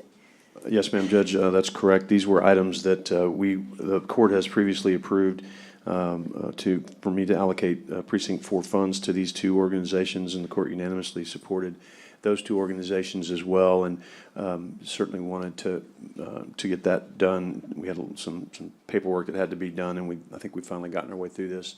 Wanted to take a minute to recognize Ram and the Veterans Band that are here, because honestly, if we could have done more within we went right up to the edge. We were able to do 50, and we went 49.5 without, having to go over the limit. But I just want to say, thank you to the band and all that y'all have done and meant to this community for so many years. This is just a small token of the appreciation that I know this community and this court feels for the efforts that y'all have made. So we are grateful for the work you do. We are grateful for what you do to support this community, and it's an honor, I know, for all of us on this court to be participating in this process today. Absolutely, yes. Permission to speak? Yes, sir. First, before I take time to thank you, I'd like to let you know that the reason I have a security detail is because the sheriff's after me. No, it's indeed an honor to be here this morning, and I invited some of the members that were able to be here with me because it's for them. Everything we do is for the veterans community, and without the support of the commissioners and so many wonderful people, we wouldn't have been here 38 years later. And I always tell the band, we've done a lot of good things and a lot of right things. If we had not, we wouldn't have lasted 30 minutes. So this June the 3rd, we'll be celebrating 38 years and still going on. And just real briefly, Judge, we're not wearing the same shirts we wore last week. The other one only has 1 star for Texas. Yes, that's correct. See? Yes. And so the reason I mention that, because one of the things that we have light uniforms because we play so much. Memorial Day will be doing 3 major events. Veterans Day is not Veterans Day for us, it's Veterans Week. We start like on November 3rd and we go until November 18th. So we're constantly changing uniforms. We don't have time for fundraising. Our mission is to honor our military and veterans. We have scheduled right now 9 military change of commands this year. 9 at the base, Naval Air Station, Corpus Christi, Naval Air Station in Kingsville, the USS Lexington, the Ortiz Center, and Sector 8 for the Coast Guard at the airport. That's what we do for 38 years. And we will continue doing it. So we want to thank you for this, Commissioner Chesney and all of you. It was his idea to do this for us, and you have no idea what you have released so much stress, because we have, by the way, we have run 38 years in the black. We've been close, but people have supported us continuously. And you have done it once again, all of you. Each one of you has supported the idea that Commissioner Chesney had, so we appreciate that very much. I won't keep it long because you have more items to take care of, but this is, Sheriff, these are killing machines, they're all military trained, so. No, the sheriff and I have a great relationship family-wise. Our families have been friends since our grandkids, your son, what, 18 years? 18 years, something like that. So, thank you, and please celebrate with us. June 3rd will be our 38th year, and celebrate with us as you see us perform throughout the community. With that, I thank each and every one of you. Commissioner Chesney, salute you. Judge Scott, and we'll come over and visit you with our new uniforms once we have a different color. Also, Commissioner Gonzalez, thank you for your support. Commissioner Martinez, we're missing one. Maris, thank you, each and every one in the county, the staff. They're the ones that do all the hard work. And thank you, and God bless you. And on behalf of the Veterans Band of Corpus Christi, we humbly all, each and every one of us, thank you for your support and continued support. And call upon us and we'll be here. You always say yes. We are so Simplify. thankful for that. Thank you. Yes. Thank you. Thank you. Thank you, sir. Can we get a picture with them, Judge? I know it's a Yes, little out of of order. We usually do it course. for resolutions, but I'd sure like to get a picture with them while they're all here in their fancy clothes there, if that's okay. Would y'all mind coming up and They're all get clothed. someone to, where did Peyton go? Because I think Emily had to run. Can we get, or you know what? Teresa, you want to take a photo? Teresa, can you? Do you have a phone? Oh, go ahead, if you have your phone. Commissioner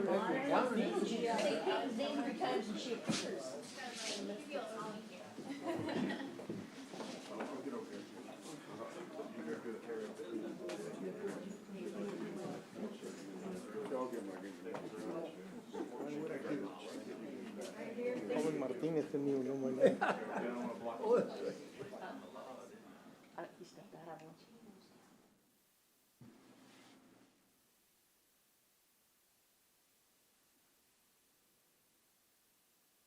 One more. She lied. 3 more.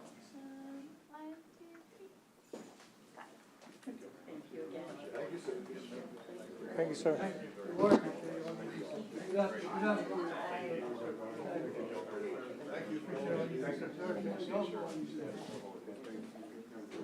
Sir, appreciate all you do, sir. Simplify. Take care. Very kind of you. Thank you.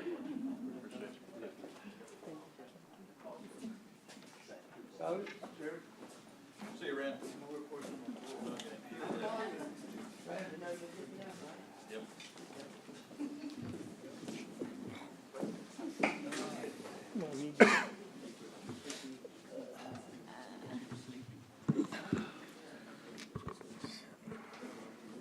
Okay, where are we at? Let me go back. I think going back to item number 3. Oh, did we not vote on that? Oh, we have a motion and a second? Okay, Brent, you're gonna make the motion on your. We yeah, did. I thought we did. Yeah, we didn't vote. Oh, we didn't We vote. just did it for discussion. I thought you and, I did. yes, Commissioner Gonzalez. Yeah, I'll move it All those again. in favor say aye. Aye. Aye. Any opposed? Same sign. The motion passes. Okay. Commissioner Chesney, Commissioner Gonzalez. Yes, thank you. On item number 3, discuss and consider granting a potable water line easement right away to the University of Texas Marine Science Center. And Mr. Cross, you have the floor. Recommend approval?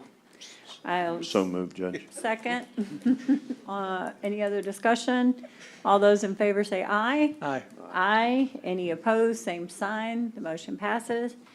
Item number 3, discuss and consider Coastal Park seeking grant funding from Number the 4, Judge. GLO. 4, Judge. Number 4. Oh, 4. I said 3. Item number 4.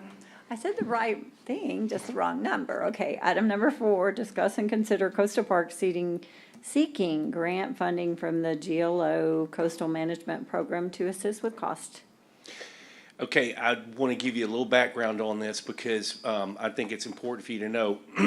If I would go and get this grant, I'd be getting a grant for us to update the beach management plan. That would also incorporate updating the erosion response plan. The beach management plan was last updated in 2010. It's 14 years old. The RP was done in 11-12. And so it's a long process.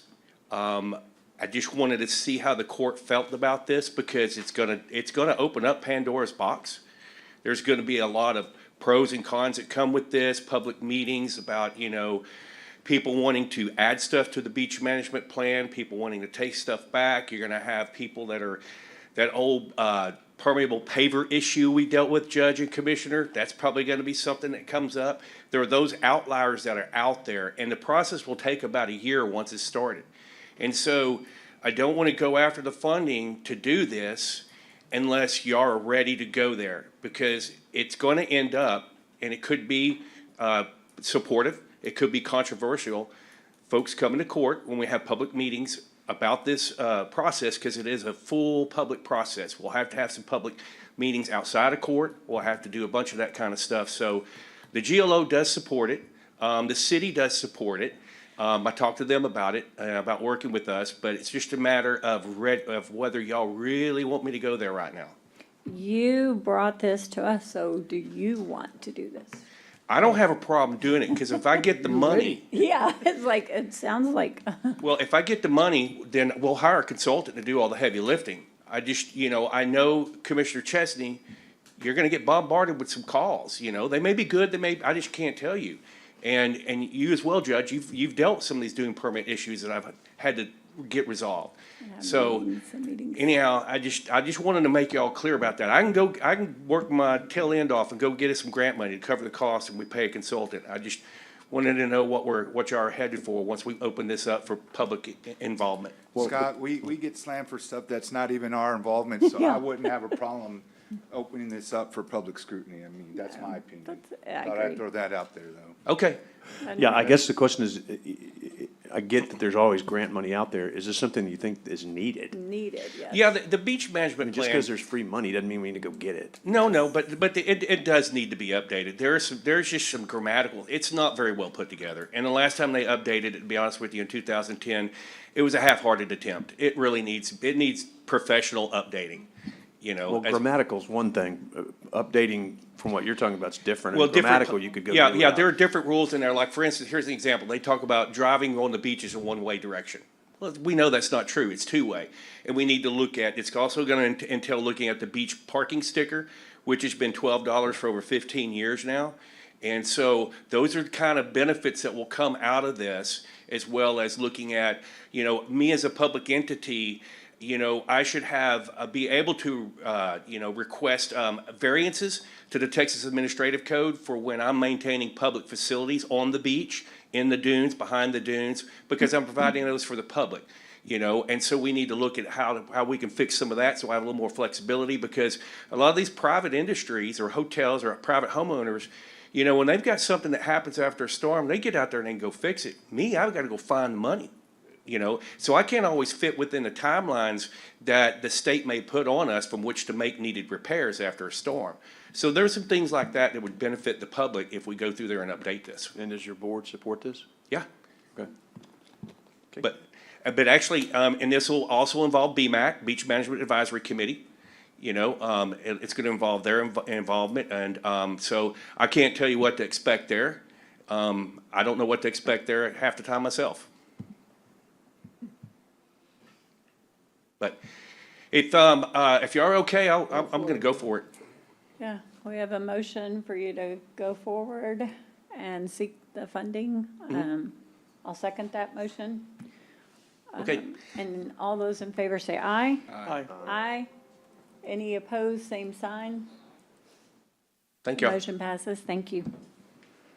Item number 5, discuss and consider executing a 1-year GSA contract for $35,084.05 with Project Mates for construction project management. I think Daryl is here. We had a meeting earlier in the week. Apparently, this is the old program that we had through LAN, but we were not the owners of the program, and there's some information that we still need off of the program. We would be buying it for a one-year contract. We would be able to use it for our other projects as well. We met with Bert and with Juan, and they agreed that the information and then moving forward in that year's time, we could incorporate what is good, what is not good into workday projects. But we have to have this for information that we have no access to, that it is ending. So that was why our suggestion is to move forward with a one-year contract with Project Mates. That would be my motion to pass, and why. Second. We have a motion and a second. Any other discussion? Is that funding coming from capital outlay or where? Where's the funding coming from? It is. Capital outlay, Commissioner. Yes, capital outlay.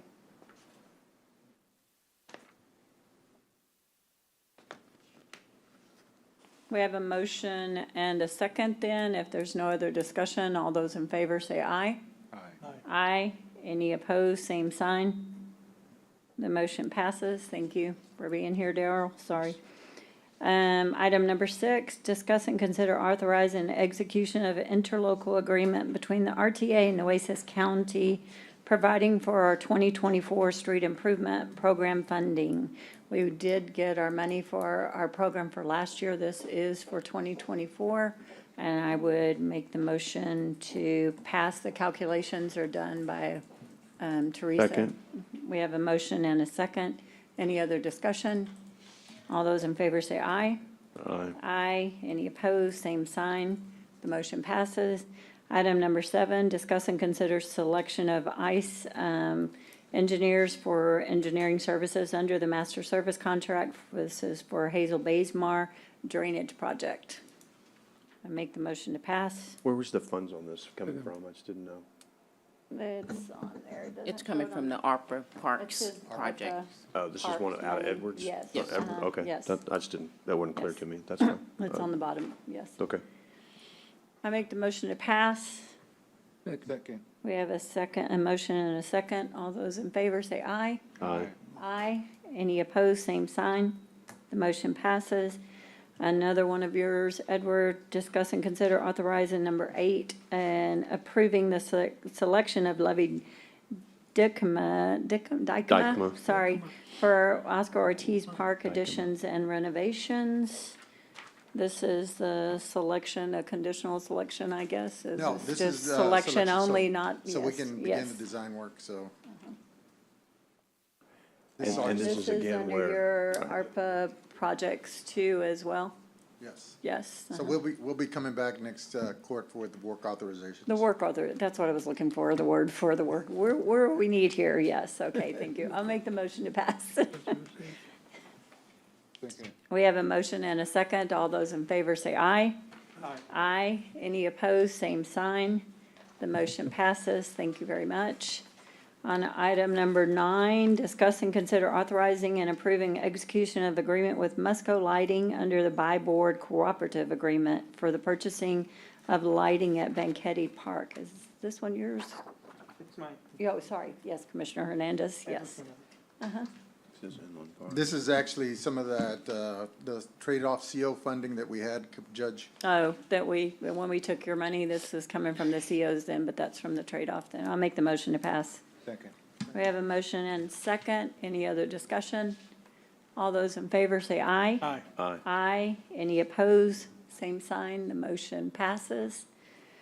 Item number 10, discuss and consider the creation of a county assistance district or any other, I'm sorry. There's several in here that are gonna go pretty fast. That one's Can gonna we take a while. come back to this Yeah, one? I'm Yes. okay if you wanna I come just back to it. noticed that. Yeah. It's like Yeah. 12:05, yes. Item number 11, discuss and consider moving forward with the ARPA-approved engineer Freeze and Nichols for the widening of the Bridge County Road 47. I believe that's yours, Commissioner Chesney, with your ARPA funds. That's correct, Judge. Motion to pass. I'll second that motion. All those in favor? Oh, wait. Would you mind amending your motion to say, move to approve selection of Freeze for this? Yeah, It's when semantics, Yeah. When I say pass, I'm just making the motion to Yes. pass what's written That's what he down, meant- that's so. what he meant to say. Yeah. That's right, like mine in the work order, yes. Motion to- We have a motion and a second. All those in favor say aye. Aye. Aye. Any opposed, same sign. The motion passes. Item number 13, discuss and consider approval for method of procurement IFB for Belk Lane drainage improvements and authorize a purchasing agent to publish a notice and related matters. Motion?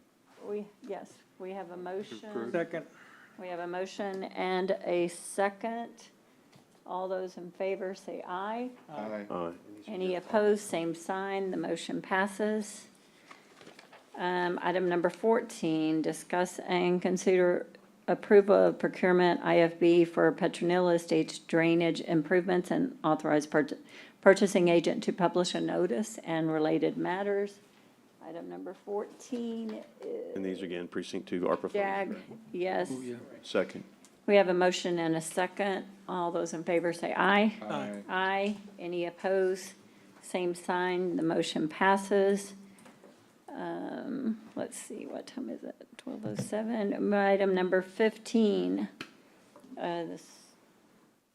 Discuss and consider approval or method of procurement, invitation for bids for the Colonia septic system improvements, and authorize a purchasing agent to submit a notice and related matters. Can I had some, go ahead. I got some, I got some questions I want to ask an executive on this.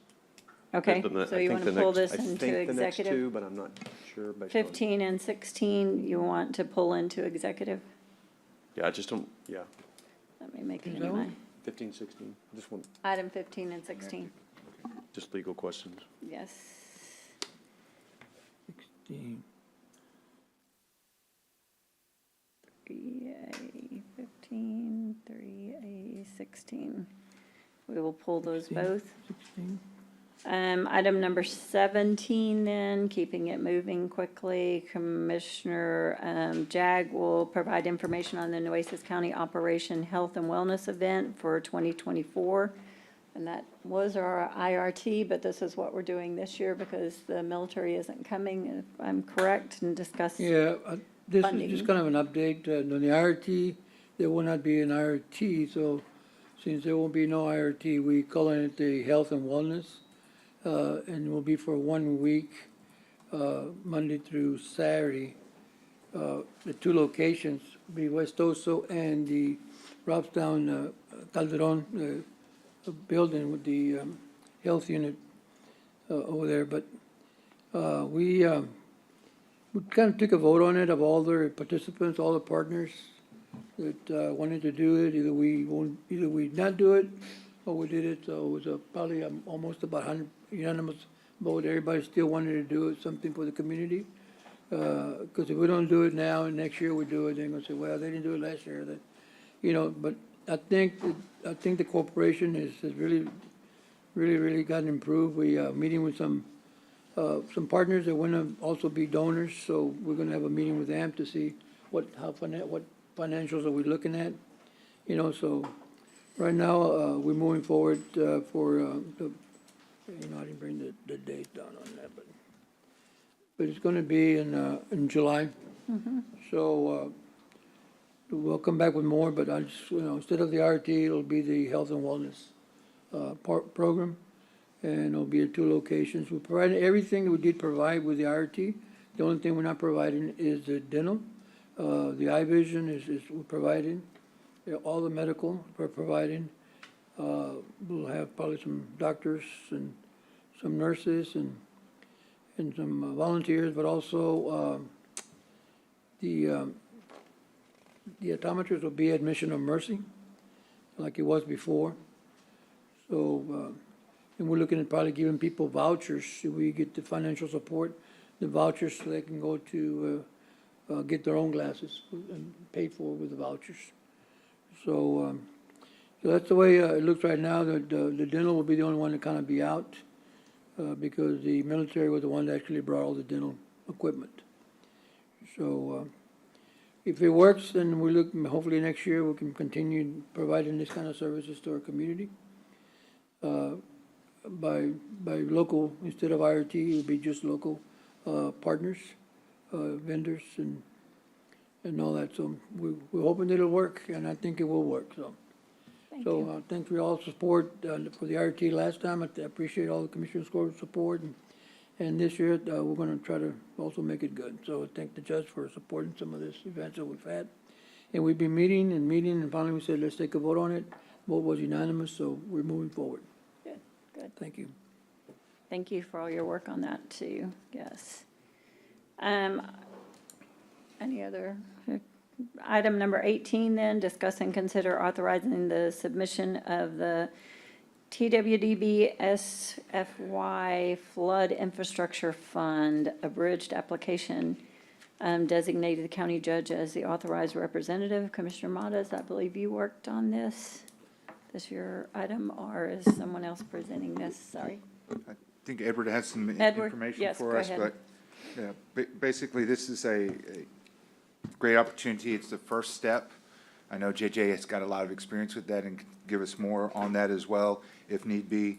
He's probably not prepared, but he could jump in and give us some updates on that, as well as Robert as well. But the fifth, this is basically the first step, I believe, in the process. There's typically a two-step process. It's to try to allocate state funding, a portion of funding to help cover the cost.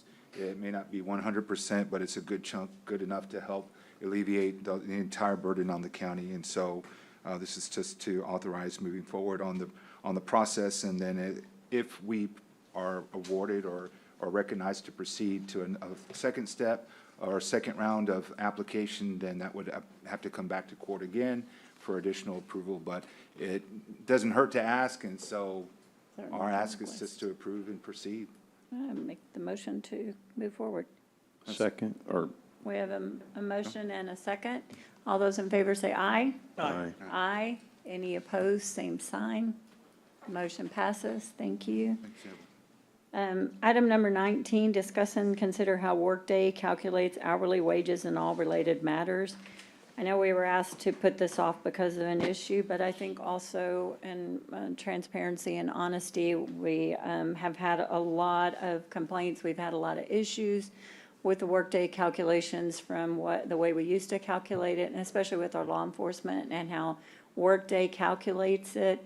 We've had meetings. I've had meetings in my office about this as well, and Dale and their office has come in every time. We do have a Department of Labor investigation going on, and we met with them Monday. They are here doing the investigation. We believe that we are doing it correctly. We met with them, showed them all the information. We are following the Fair Labor Standards Act and all the calculations that are on their website as well. We just would like everyone to know that we are moving forward. We understand there's some frustration if you're hearing complaints. We have someone in, they're checking on this. I believe he said his investigation can take up to 90 days possibly. And when they do end this, they also had someone that can come back and maybe talk to us as well or present something to explain. We want to do it correctly. We appreciate our law enforcement. We appreciate all of our employees. We want to make sure they are paid correctly. We have a new system and we understand the frustration, but this is important to us. All of your commissioners up here as well, everyone, wants this to be done, and this is the best way to find out if it's done correctly. We're going to do whatever they tell us to do. Hopefully, they're going to tell us we're doing it correctly, but we will be getting back to you with that information. So, thank you. On item, I guess we're on B, grants, because we'll come back to the big ones, yes, later. Oh, 22, sorry. Discuss and consider upcoming Commissioners Court meeting dates. Are there any changes to meeting dates? I know we had already changed one, but I think everything else, I haven't heard of any cancellations or problems with meetings, so there should be nothing there. Item B, grants. One, authorize the execution of a grant agreement for $10,000 with the Barbara Bush Houston Literacy Foundation to sponsor the Keach Family Library Reading Group with a no cash match. So moved, Judge. And I will second that motion. All those in favor say aye. Aye. Aye. Any opposed, same sign. The motion passes. And before we run off too far, I know Crystal has jumped up, and she's in the back there to a position to help out an employee that we've had out for quite some time. And let me just commend you on what an excellent job you're doing over there on her behalf. We really appreciate you, Crystal. Thank you. Good job. Item number 2, I would like to bring that up after executive session. I know there's some issues coming up, and I think we should discuss item number 2 if I could. I'm going to skip and bring it back. I don't think we need to bring it into executive, but I think after executive, bring that item up. It's fine. Okay? Your call. No Your turn. vote Why on, after executive? You're gonna discuss it anyway. You want Huh? to take it to executives? no, I just want to bring it up afterwards because it pertains to something else and they're asking for a grant and we have possibly a motion in executive that may affect this and which department this goes to. So I think we should address it after Not a- executive. Okay, not a Yes. motion in executive, Not a but motion to discussion. take it to Right, right. executive. I just think we need to Just address it hold on afterwards. till after. Okay. Yes, yes. And- It's not a big deal. Item C1, we're supposed to receive an update on the Hilltop Community Center renovation project. I believe Mr. Richter is here. Before we receive that update, I do have a comment to make about this as well, because I know in the previous agenda, before the agenda was finalized, there was an action item on here, and I'm glad that Public Works is in here as well, because there was some information requested from my office. I think some other people had asked what the perimeters were, but let me be clear, this is a countywide project, and we don't need permission from a single commissioner to release that information. This is, in that district by all means, but this is a countywide project with countywide funds going to it, and my office was told that we could not have information on it, that we had to get the commissioner's permission. Might have been a mistake in your office, but let me be clear, Public Works, this is countywide, so please in the Judge? future, remember that, yes. Judge, Yes, sir. I understand this is a countywide, but there's such thing as a courtesy. You could have called me. You don't have to go around me, the way things that are working out right now. People that have other interests in doing other things with this building, that's what I'm concerned about. But no, I understand it's a countywide building and what we're doing here. So, but it was me that decided, no, you could have come to me and asked Commissioner, me. my Either office, one of you. my office Okay. did come to your office, and Our we were not office given went it to either. first. My office did come to your office, and we were told that they didn't have it, so we did try to go to your, okay, well, that's why somebody's So Somebody's there's a got it. miscommunication here. My problem is Who's not got with it? you, Commissioner, it's not with your office, it's with Public Works not releasing something that I requested. And I'm sorry, I don't know, you may be not aware of it as well, Juan, but these projects are county projects. This court approves, and when we request information, we should have the same access. Understand this. Thank you. Excuse me, John, I'm sorry, I'm interrupting. Why is all of a sudden interest in this project, all of a sudden? Y'all asked me to come in if I could get the project under the proposed bid, which we did, thanks to Mr. Richter. You said you would approve it. And then it did come in, and now y'all, everybody shows all this special interest in this building. Because there's no backup, Commissioner, we don't know what we're Well, seeing today. And There's the other just a thing is what we- letter that Mr. says Wait, they let got me- it. Let me We answer never your, see back up on yours. yeah, you do. Tell me what I haven't given you Well, I- backup on. I gave you 1,000 pages of Bob Hall last meeting. You didn't go, you may not have looked at it, but there was 1,000 pages of it. This backup is not a presentation.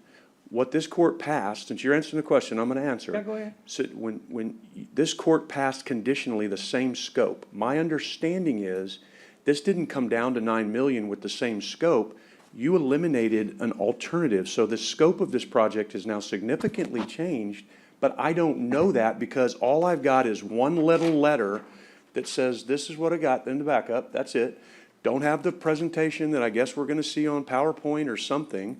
So that's why I asked for it, Okay, because I don't nobody. understand how you all want me to lower the price without, I mean, we have to lower some of the things that are gonna get done. Because it's value engineering to me. I know. Well, let's Value engineering to me let- means that you take the same scope and you reduce the cost, not the scope of the project. So now we've gone from, and I don't know, because I've been asking, I can't get it, but when we started talking about this, it was, we're gonna spend $9 million on renovating all of the project. Now we're down to renovating 12,000 feet, I hear, don't know, because I haven't seen it. Nobody's given me any backup, I'm guessing.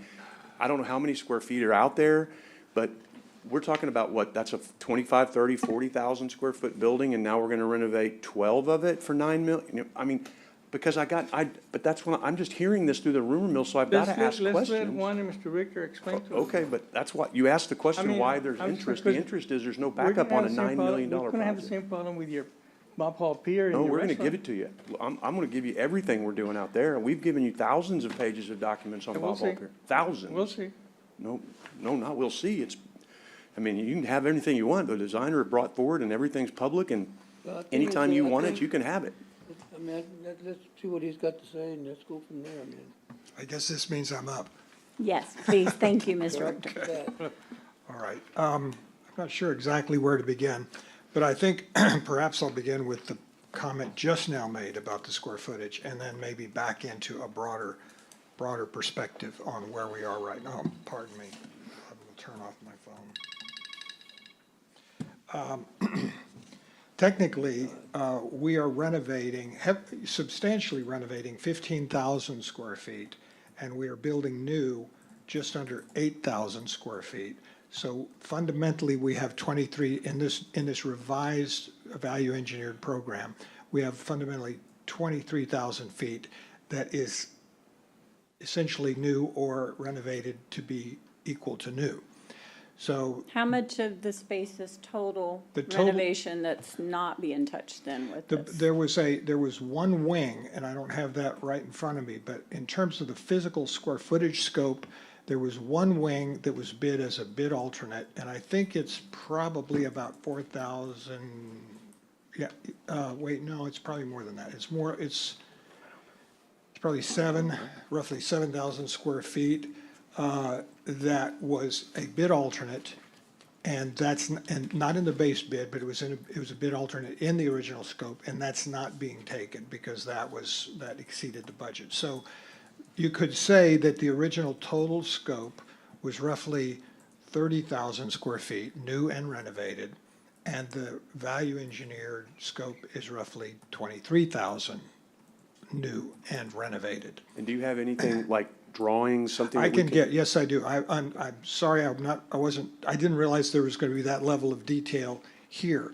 Then let me back up a second. What I was prepared to report was that we've met with DLF, who is the low bidder for the project, and presented to them informal but documented value engineering changes in order to try to bring the project into scope. And some of them are related to square footage, some are related to things like the mechanical systems had some very sophisticated operable windows for natural ventilation. You may recall that from an earlier presentation. Some green features, some sustainability features that unfortunately had a pretty high price tag, so we removed those, got the building simpler. Still has a high quality HVAC system, but is more conventional and simpler. Things like that. A few changes in finishes where we took some large format tile and substituted plaster for it, still a quality material. But we made a series of those changes and were successful in getting the project tentatively to about $9.4 million. And what we were asking to discuss and for authorization, I suppose, today was for our office to go ahead and make the formal changes to the plans There so is that. no action on here. Pardon me? There is no action. Okay, well then on maybe here, it was a so- report just Yeah. so that you would, maybe just so that you know what we're Can't doing, move okay? forward, yeah. Yeah. If there's any cost, you can't move forward without action. Understood. And we are doing this at our cost, okay? We're making all of these changes at our cost, so we're prepared to do them. But I preferred, and I especially prefer now hearing the discussions today, to not go ahead and make all of those changes at our cost unless we feel like we're going in a direction the county wants to go. So I felt like this was an appropriate time to give you an update so that you know what we've done and what we're prepared to do.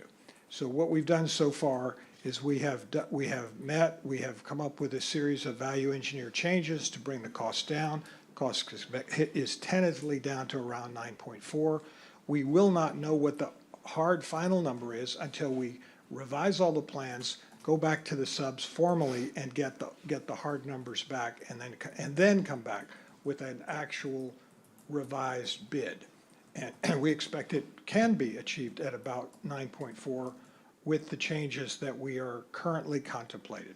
So that's where we are, and we're prepared to go ahead and make those changes to the plans so that we can come back with a hard number, or not, as you wish. And I understand there's no action, so maybe I'm not going to know what you wish. You won't. So, but you understand my dilemma, okay? Can be for the next We're meeting, getting though. ready to spend a fair amount of money to Mr. try. Rector, I just want to say, Yeah. at one point, I know we did a PowerPoint. I think you showed us a PowerPoint. Then I think that after the PowerPoint, there was a diagram, or there was a how it was going to look.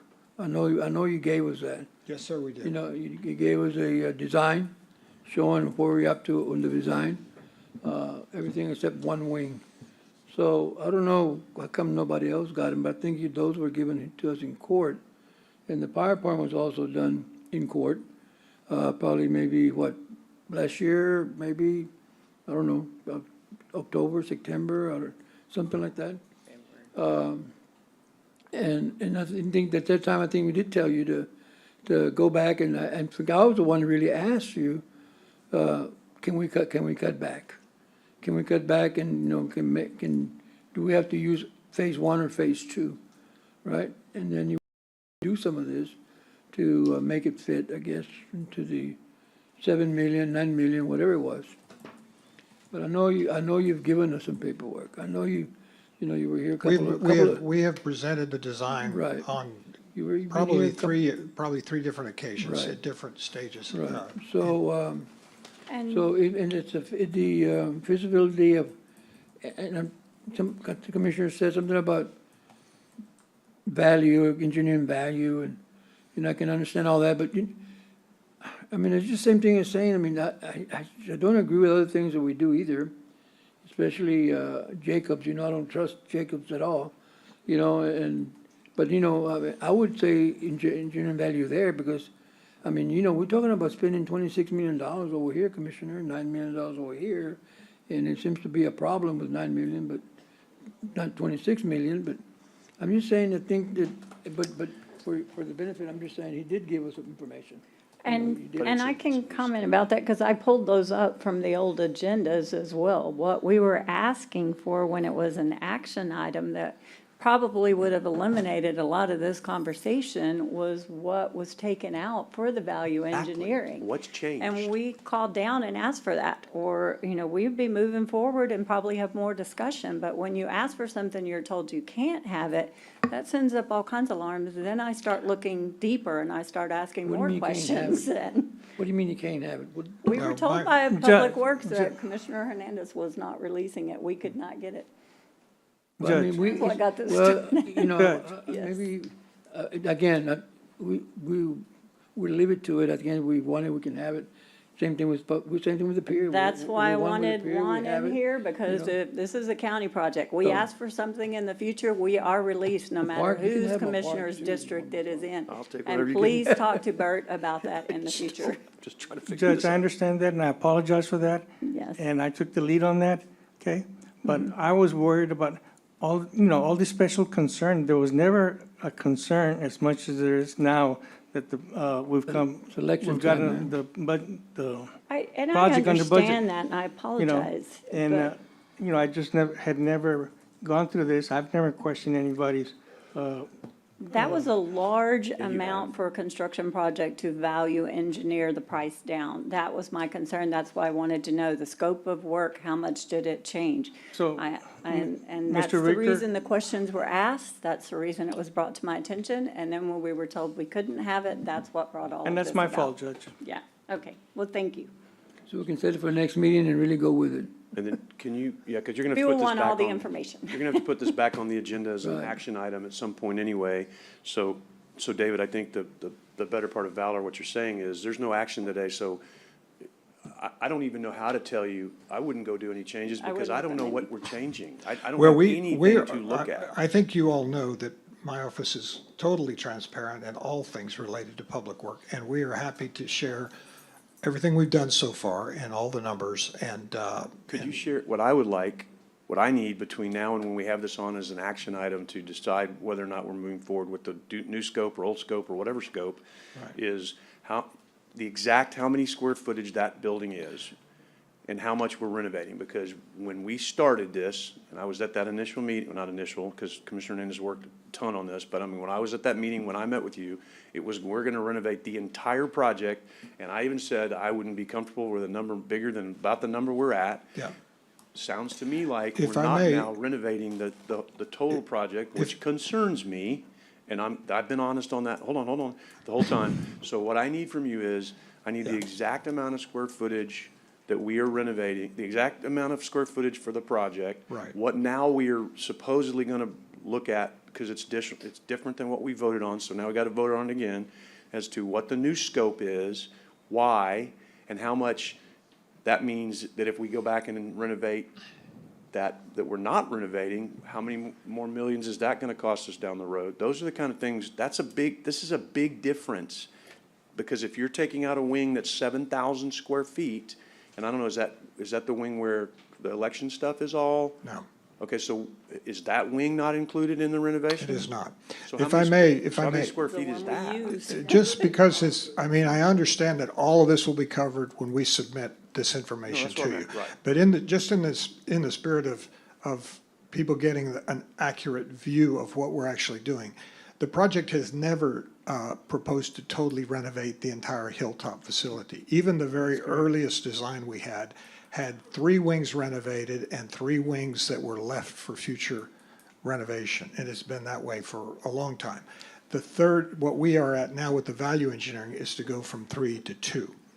So there's, So basically, we're gonna, for $9 million, so that we're clear, we're renovating 1/3 of Hilltop.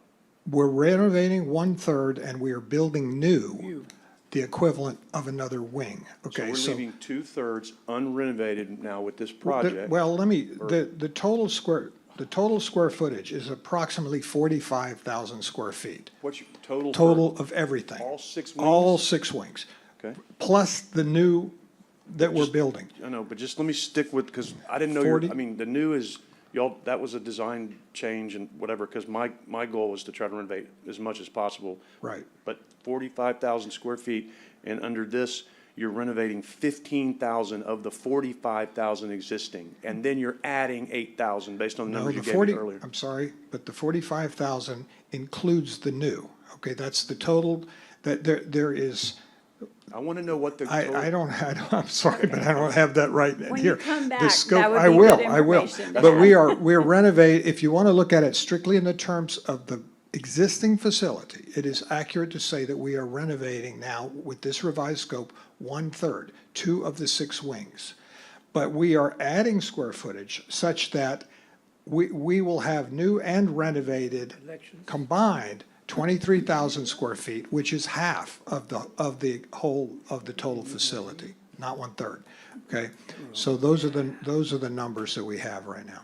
Now, the scope that was discussed, if I may, way back when there was contemplating removing the entire facility and building an entire new facility, was 30,000 square feet, roughly a 30,000 square foot total building, as opposed to 45. So if you want to look at it in comparative terms, we are proposing renovation and new totaling 23,000 square feet versus say 30,000 that was contemplated entirely new, but we still have 22,000 of existing facility that's functional, that's available for future renovation. So it's a bigger project if you don't, obviously, if you don't tear the existing building down, but you're not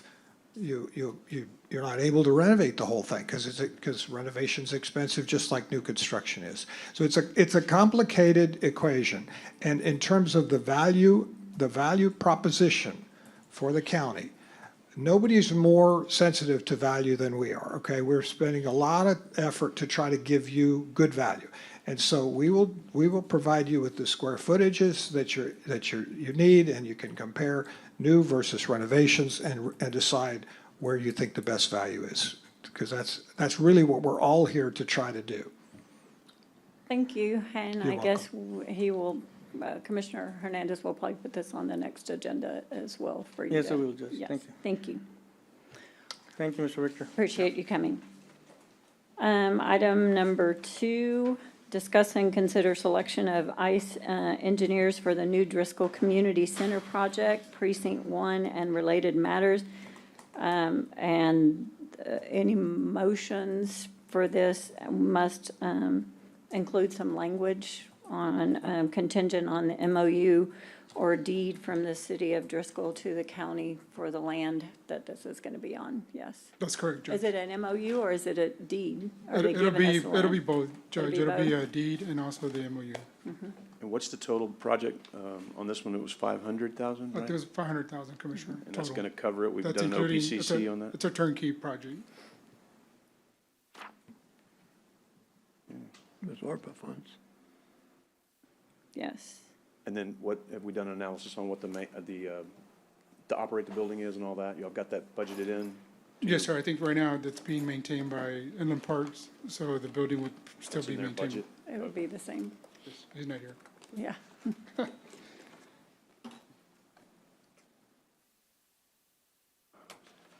Any other questions or motions? Second. We have a motion to pass and a second contingent upon the MOU and deed with the city of Driscoll for the land. Yes, ma'am. All those in favor say aye. Aye. Aye. Any opposed, same sign. I'm gonna abstain. We have one abstaining. Item number 3 will require the same contingency on there. Yes. That's correct, Judge. Discuss and consider execution of work authorization number 1. And this would not begin until after we receive this MOU, right? That's We're not correct. going to begin work before we have the deed or the That's- MOU with the, I want to make that clear. We're not doing That's- something and then that's- afterwards it's not okay. That's Okay. correct, Judge. Okay. Do you need to make that as a specific motion, Judge? Yes, I would make the motion to pass work authorization number 1 contingent upon the MOU and deed with the city of Driscoll, but for work to not begin until we have that documentation. And the property's deeded. And the property is deeded, yes. Do I have a second? Second. We have a motion and a second. All those in favor say aye. Aye. Any opposed, same sign. Abstain. Another abstain. And item D, let's try to get through these, and then we may come back to the longer items after our break for executive. Item D, purchasing, discuss and consider authorizing and approving a method of procurement for the morgue transportation services. This is something that happens annually, and you're having a bit of trouble with the one that you have, the weight response or something, but I would make the motion to approve. Second.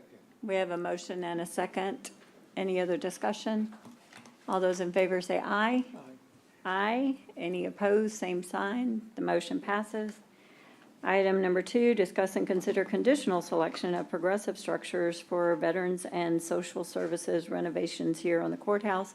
That is ARPA-funded money. I would make the motion to approve as well. Second. We have a motion and a second. Any other discussion? All those in favor say aye. Aye. The motion passes. Item number 3, discuss and consider conditional selection of Amistad Community Health Center for the public health services at the Calderon Building. And let me make sure that in part of this, I know it's conditional selection, we don't have a contract to sign yet, but these services are to begin on October 1. And October Judge, 1, 24. Yes. and at this point, we're not talking money yet, we're just No. talking picking and then negotiating? Yes, Okay. yes. Pending the contract being signed, right? Yes. But that's gonna come back, right? I mean, we're gonna come back to talk about how much, okay? Yeah. Yes, this is a conditional selection. When you approve the selection, we'll begin negotiating process. We'll come back with the contract. And then the court will have an opportunity to see the exact costs of everything and be able to make a decision based on that. One question for clarification. On the bid that was put on the RFP, what were the services that generally, what were the services that were placed with that RFP, or was there anything specific? Just give me a second, I'm bringing it Or up. maybe Commissioner knows, sorry? I mean, or maybe Commissioner knows, the general services, or what were the? It'll be mostly all your screenings, all your screenings. All the screenings like you mentioned And the before. HIVs and, cause disease and, the vaccines. Vaccines, yeah. For children, vaccines Yes. for the adults. And so, I've said this before, especially with Amistad, I mean, the time that we had the chance to go and take a tour, Commissioner Gonzalez and I was gonna say a few months ago, but I'm sure it's been longer than that now, probably at least 6 months or so. But, I know we're just getting them into the community, assuming this passes, and it's gonna be able to do a lot based on our moves that we're trying to make to become, more of a health unit.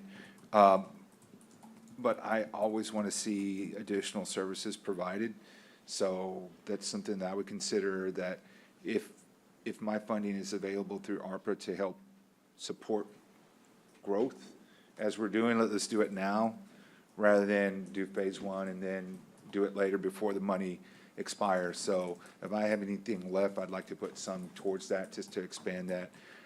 But the reason why I was asking on services would be also because, I mean, dental is real near and dear to my heart, dental services, and that ties in directly with the overall medical and healthcare and the preventative part, to be able to catch a lot of health conditions. So I'd like to see if that could be added at some point later on, not now, but just so we can talk about it and know that that may come up at some point, so. Right, so when we work with Amistad to go over the contract terms, it will identify specifically the exact services that are covered, and we'll be sure that that is prominently given to you guys, so y'all have a chance to see what those services include. And I believe that there were some meetings that went on between Dr. Gonzalez and the hospital district to make sure that we are not overlapping with any other services that would be conflicting in nature. But I would leave that to the expert, and I'd let Dr. G come in and explain that to you guys next time around. Yeah, no need to explain right now. Just keep me in the loop on that, and if there's something that grabs my attention, I'd like to be a part of that. Not to break any quorum. If the judge is gonna be there, then definitely not, but if it's only one commissioner, definitely want to be a part of that, so. I'm gonna use ARPA funds, but to renovate the building. Yeah, definitely. That's one of the things, so. Right now, that's where Thank we you. at. Okay, so do I have a motion? So moved. We have a motion, I'll second that motion. All those in favor say aye. Aye. Aye. Any opposed, same sign. The motion you. passes, thank you. Item E, Mr. Auditor, approve the budget amendment number 4 for the fiscal year 23-24. Slight clarification on the agenda, it said number 4, but your backup says that agenda, budget change number 5. So it is truly budget amendment number 5. Okay, It's a real small budget amendment. The biggest ones are for the district attorney. They had a lot of vacancies, and they were able to hire some vacancies, and they went to hire some vacancies that require training. There's no local training, so they have to have some money moved from their other services in charge of travel to be able to train these. Most of these have to go to Austin for training. They have the funds available for this, and I submit budget change order 5 for your acceptance. make the motion to approve. I got, Go ahead. Well, well, Do you, can I get a second? second for discussion. Yes, yes. I don't know if this is where it goes or not, but, Okay, Dale, on budget amendments, and I don't know if this is the point, but maybe correct me if I'm wrong.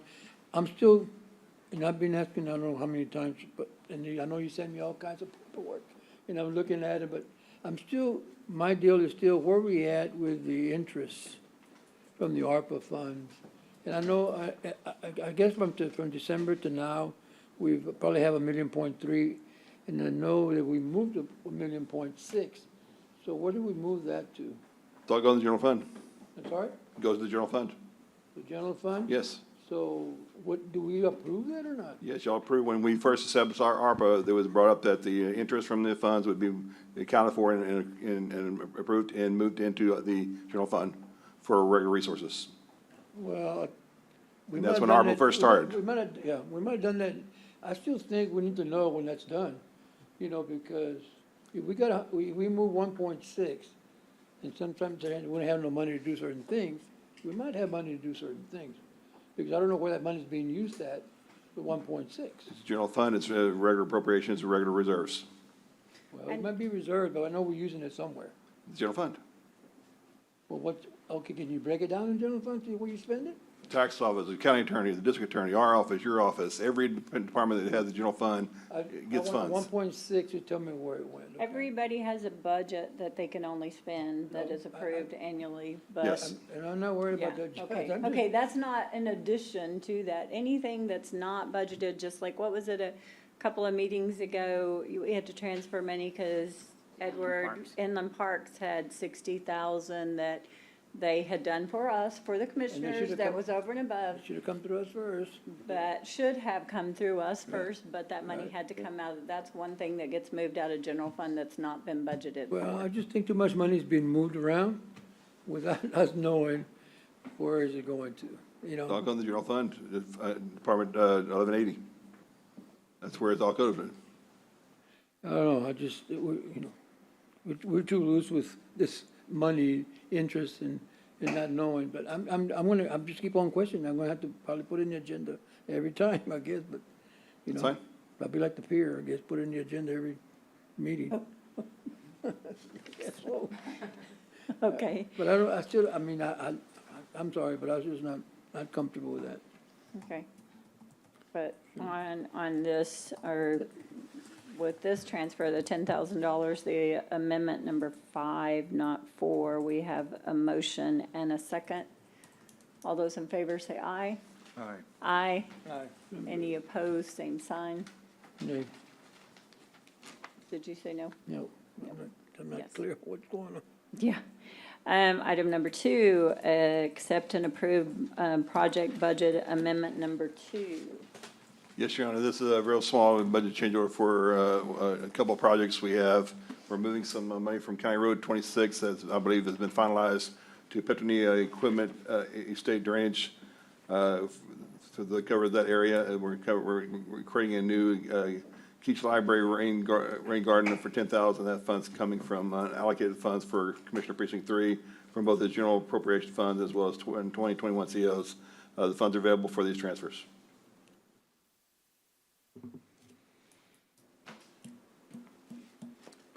You go ahead. County Road 26? What was the question? Is it County Road 26? 26A. County Road 26A from County Road 35 to 37. Commissioner, that's the change order. That's precinct 1, I think that's my precinct, huh? That's correct, Commissioner, it's your Your precinct. change order for, yes. Okay. So you got that one, Teresa? Yes. Yes. These are my county roads, right? I make the motion to approve. Second. We have a motion and a second. All those in favor say aye. Aye. Aye. We have a couple of things to come back to, but I think we'll break for executive now. Unless, yeah, you don't want to That's track good the with other me. until we I'm get back. good. Yeah, Yes. it's gonna be a while. It's going to be a while, so item number 4, executive session. Public notice is given that the Commissioners Court may elect to go into executive session anytime during the meeting to discuss matters listed anywhere on the agenda when authorized by the provision of the Open Meetings Act, Chapter 551 of the Texas Government Code, to the extent there's been a past practice of distinguishing items for public deliberation and those for executive session. The public is advised that the court is departing from that practice and reserves the right to discuss any listed agenda items in the executive session when authorized by law to do so. In the event the Commissioners Court elects to go into executive session regarding an agenda item, the section or sections of the Open Meetings Act authorizing the executive session will be publicly announced by the presiding officer. In accordance with the authority of Government Code, Vernon's Texas Code 551.071, 551.072, 551.073, 551.074, 551.0745, 551.076, 551.086, 551.087. Commissioners Court will hold executive session to consult with the attorneys, including matters related to litigation, deliberate regarding real property, prospective gifts, personnel matters, including termination, county advisory bodies, security devices, and/or economic development negotiations, and other matters that may be discussed in the executive session. Upon completion of the executive session, the Commissioners Court may, in an open session, take such action as appropriate on items listed in the executive session. Item A, we are going to consult with the county attorney and outside counsel on legal matters relating to cause number 220CV 00263, David Longoria, individually and on behalf of the estate of David Johnson, deceased versus Javier Zapata Jr., and that is Texas Government Code 551.071. Item B, consult with the county attorney on cause number 2023 CCV 60026-2, Robert Novotny versus Nueces County in the County Court at Law Number 2, Nueces County, Texas Government Code 551.071. Item C, consult with the county attorney regarding legal matters related to creating and changing county departments, department head job descriptions, and reporting structures for the upcoming 24-25 county budget and all related matters. Take action if necessary on the same in open session. I believe that would be 551.071 as well. Item D, consult with the county attorney regarding legal matters related to the reorganization of county departments and reduction in force generally pursuant to Nueces County Personnel Policy Manual and all related matters, 551.071. Discuss and consider taking action related to Social Services Department in the 2024-25 fiscal year. Item E, consult with the county attorney regarding legal matters related to an interlocal agreement between the City of Corpus Christi and Nueces County Tax Increment Reinvestment Zone, TERS number 6, Barisi Village, and related matters, Texas Government Code 551.071. Item F, deliberate business and financial issues relating to a contract being negotiated, the interlocal agreement between the City of Corpus Christi, Nueces County Tax Increment Reinvestment Zone, TERS number 6, Barisi Village, Texas Government Code 551.0725. Item G, consult with the county attorney on legal matters regarding the Nueces County Auditor's request for claim information to be considered in the 2023 independent audit and related matters, 551.071.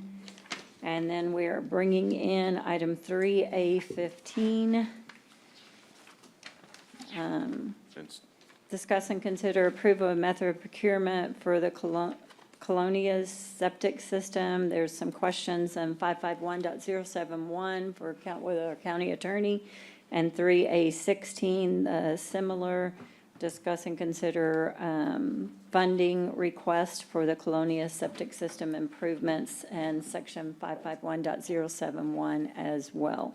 And then my apologies, Judge, but on F, in order to do the contract negotiation discussion under 5510725, there's got to be that vote beforehand in open 5-0, if that's the vote, that doing so in public would be detrimental to the position of the county. Or, I thought it was everybody that's here, or do we need to go get them? Yeah, I think we said that before, everybody that's here I think it was unanimous. constitutes. We can go try to get them, but I don't know where they went.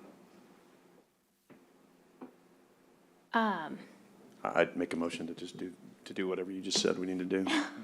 Yes.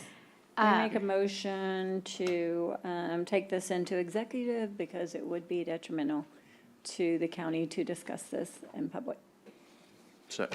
I'll Motion second or. and a second. Yeah, whatever, yeah. And all those in favor say aye. Aye. Aye, the motion is unanimous. Now, I've already read through all of these things that we are taking into executive. It is 12:55. Can I gavel this? Are you okay?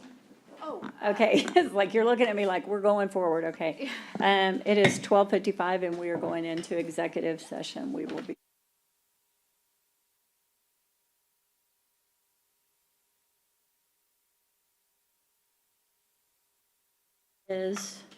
Are we ready, Connie?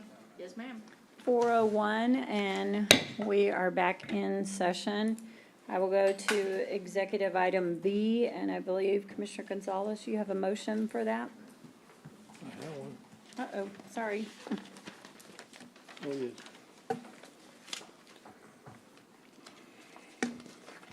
I'd like to make my motion to approve and execute the settlement agreement and release on case number 2023, C as in Charles, C as in Charles, V as in Victor, 60026-2, Robert Nobatini and Nueces County, Texas versus Nueces County, Texas, in the County Court of Law number 2, Nueces County, Texas.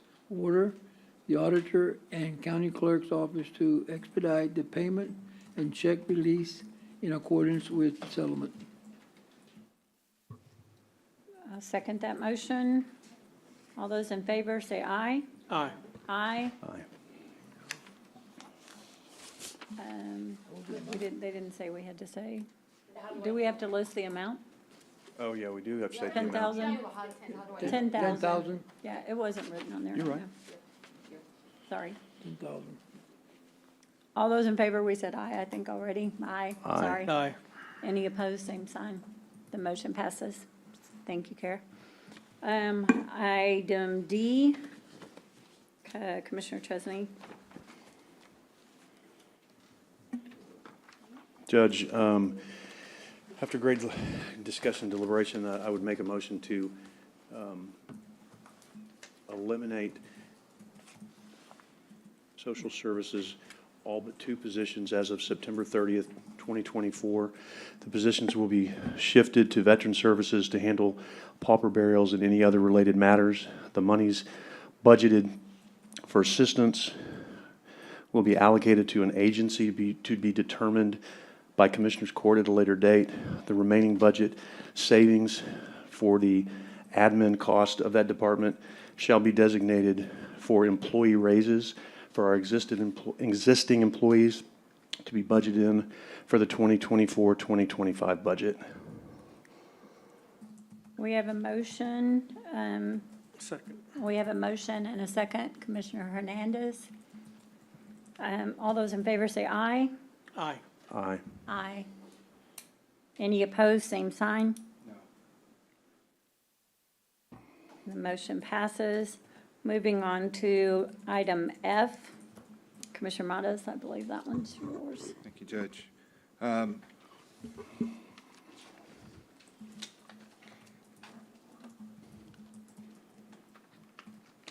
Is it, make a motion to, make a motion for the interlocal agreement between the City of Corpus Christi, Nueces County Tax Increment Reinvestment Zone Number 6, Breezy Village. This is for the approval of that interlocal agreement. Second that motion. We have a motion and a second. All those in favor say aye. Aye. Aye. Any opposed, same sign. The motion passes. Moving to the regular agenda, 3A10, Commissioner Chesney, I believe you have a motion on that Hang on, Judge. to move to the next meeting or something. Let me catch up there 1 second. Oh, yes, I'm sorry, I didn't know which. That's okay. Judge, this is a very important item to discuss, this 1/8 of a cent sales tax. It's something that we all need and have needs for, city, county, lots of different entities. It's late in the afternoon, and I think the better part of valor at this point would be to table this, to have a discussion with the City of Corpus Christi to see if there is some common ground that we could work together on in finding a way to work with them to for both of us to benefit, meaning maybe the county got some of this and the city got some of this, and come up with different ways that we could use this money to help people all over Nueces County, including the city of Corpus Christi. And I think that's really important to do. I know, Judge, you've had some peripheral conversations with the mayor, and I think that's fantastic. I think we need to do it in a more formalized fashion.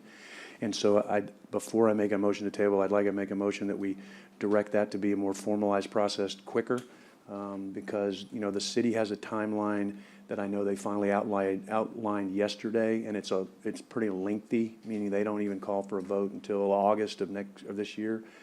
I mean, we need to know if we're going to be able to get anywhere with them. So my first motion, before I make a motion to table, would be just to direct you and whomever I don't know how we want to do that. I'll let the court want to weigh in. Given my situation, it should maybe That's a be good you. point. That's and- fine. yeah. Maybe, I forgot you're going to be gone, so I guess that's fine, myself, and however you want to, I don't care. If anybody wants to volunteer, if somebody else from the court wants to go, I'm happy to.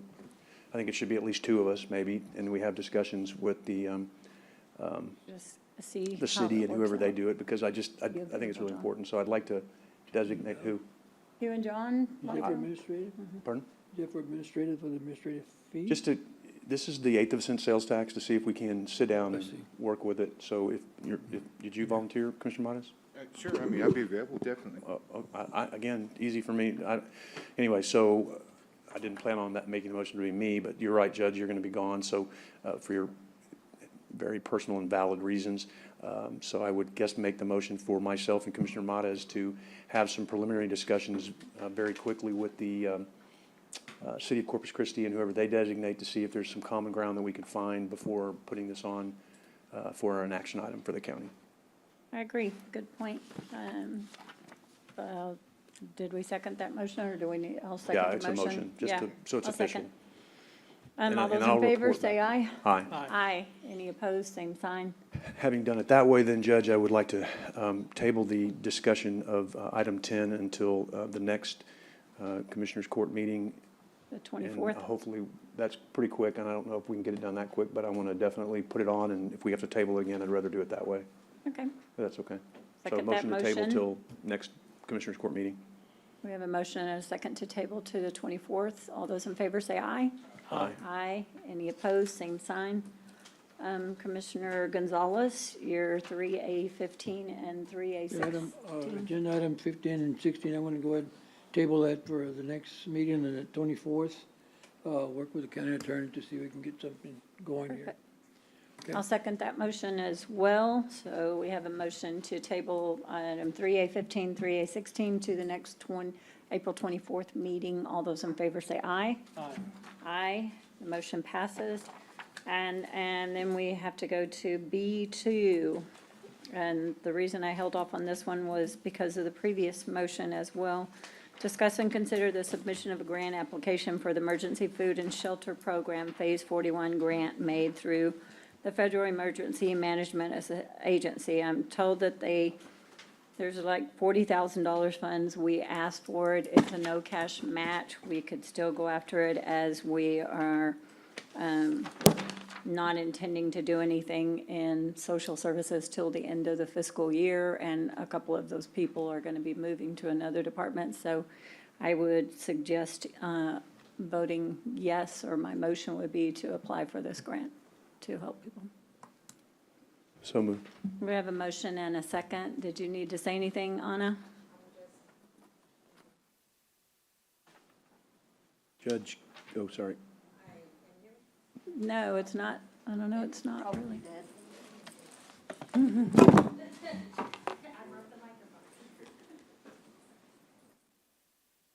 Don't work with humans. What was that? No, I just wanted to, I know we get several grants for the social services, for assistance, and if we're going to eliminate that department with just 2 employees, I don't know if the rest of this funds can be used, and also we have the Veterans Assistance from the Texas Veterans Commission, that it's $150,000 that may be coming up in May. So those are other Then maybe we need to table this to the next meeting as well, and maybe. No, it has to be, I mean, I can apply and, because the deadline is next week. Oh, So that's it why it won't was be, on yeah. here. Well, I that's can why. always cancel, whatever, but, Yeah. Pardon me? but if it's gonna be for the veterans, I mean, it still can be passed on to the veterans, right? Yeah, It's we're gonna put- $150,000, and usually they are vetted through the Veterans Department, and the Veterans Department issues bus passes as needed for transportation, but anything else would go through social services for the criteria for rental, utilities, assistance, and any other things that are budgeted for. So it's just, heads up, we might have to decline those funds because it is a lot of work. Okay, and I think we want to put some go people for the there. grant You can go for the grants anyway, and we'll see how it works out and what we need. Probably would be best for you to send us a list of those and the amounts of what they are used. I know we have turned some back. There's some money, and I know we cut down on funds there, so. I'll keep you posted. we And have I a think Rebecca sends motion us the things anyway. And a so. second to go after this grant. So all those in favor say aye. Aye. Any opposed, same sign. Thank you. Judge, can I go back on to 10 again, just Yes. to clarify that? I know I made that motion, but I really want to make sure that the motion includes representatives, not representative, from the city council. Since there's a couple of us, I would like it to be the city manager and 2 or 3 city council people. I just wanted to kind of make sure that was okay to put. Yeah, I don't that think it's in. a formal number in any way, shape, or Right, form. I I just think wanna we be just able to get a articulate group correctly together. Yes. To the mayor and city manager that I'm sending, that we would like, 2 or 3 council members to be involved, just so that we have a real good, active, open dialogue about it. So I just want to, if I need to remake the motion, I will, or if that's okay, Kara, if I can just kind of add that in I and don't think say it's it's that multiple. formal of a committee. I think it's fine. Well, it's just in your to- minutes. I want it to be multiple. You okay with multiple? All right. Kara says yes. There you go. All right, fair. Thank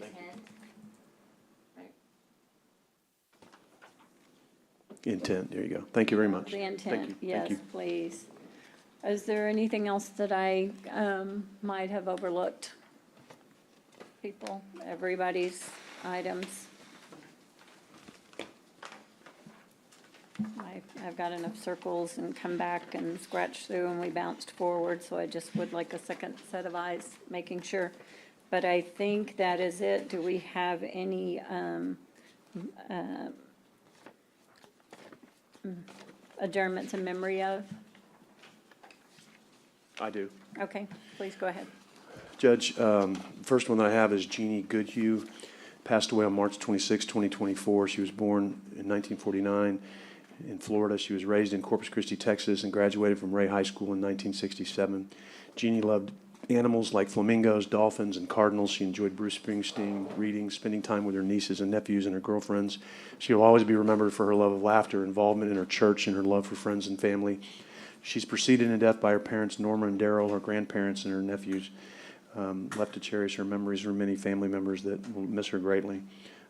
Jeannie was a very dear friend of my mother's and knew her for many, many years, and just was a very inspirational woman who will be missed by this community a great deal. So our condolences for sure to the Goodhue family. The second one, Rene Lopez Garza Jr., 36, loving son, father, brother, and friend, passed away on Monday, April 1st, 2024. Rene had a passion for collecting Air Jordan tennis shoes and had been employed at Winbrook Electric as an electrician for 19 years. He's survived by his loving family, his father, Rene, wife, Star Garza of Corpus Christi, his mother, Veronica Lopez of Sinton, his wife, Elisa Marie Garza of Odom, his children, Julius Michael Garza, Adeline Renee Garza, Jordan James Garza, Jace Bentley Garza, Aria Marie Garza, Jarvis Matthew Garza, and Damon Santillana. His brothers, Ryan Garza of Odom, Ronnie Garza of Sinton, and Javier Lopez of Odom, and his sister Layla Star Garza of Corpus Christi.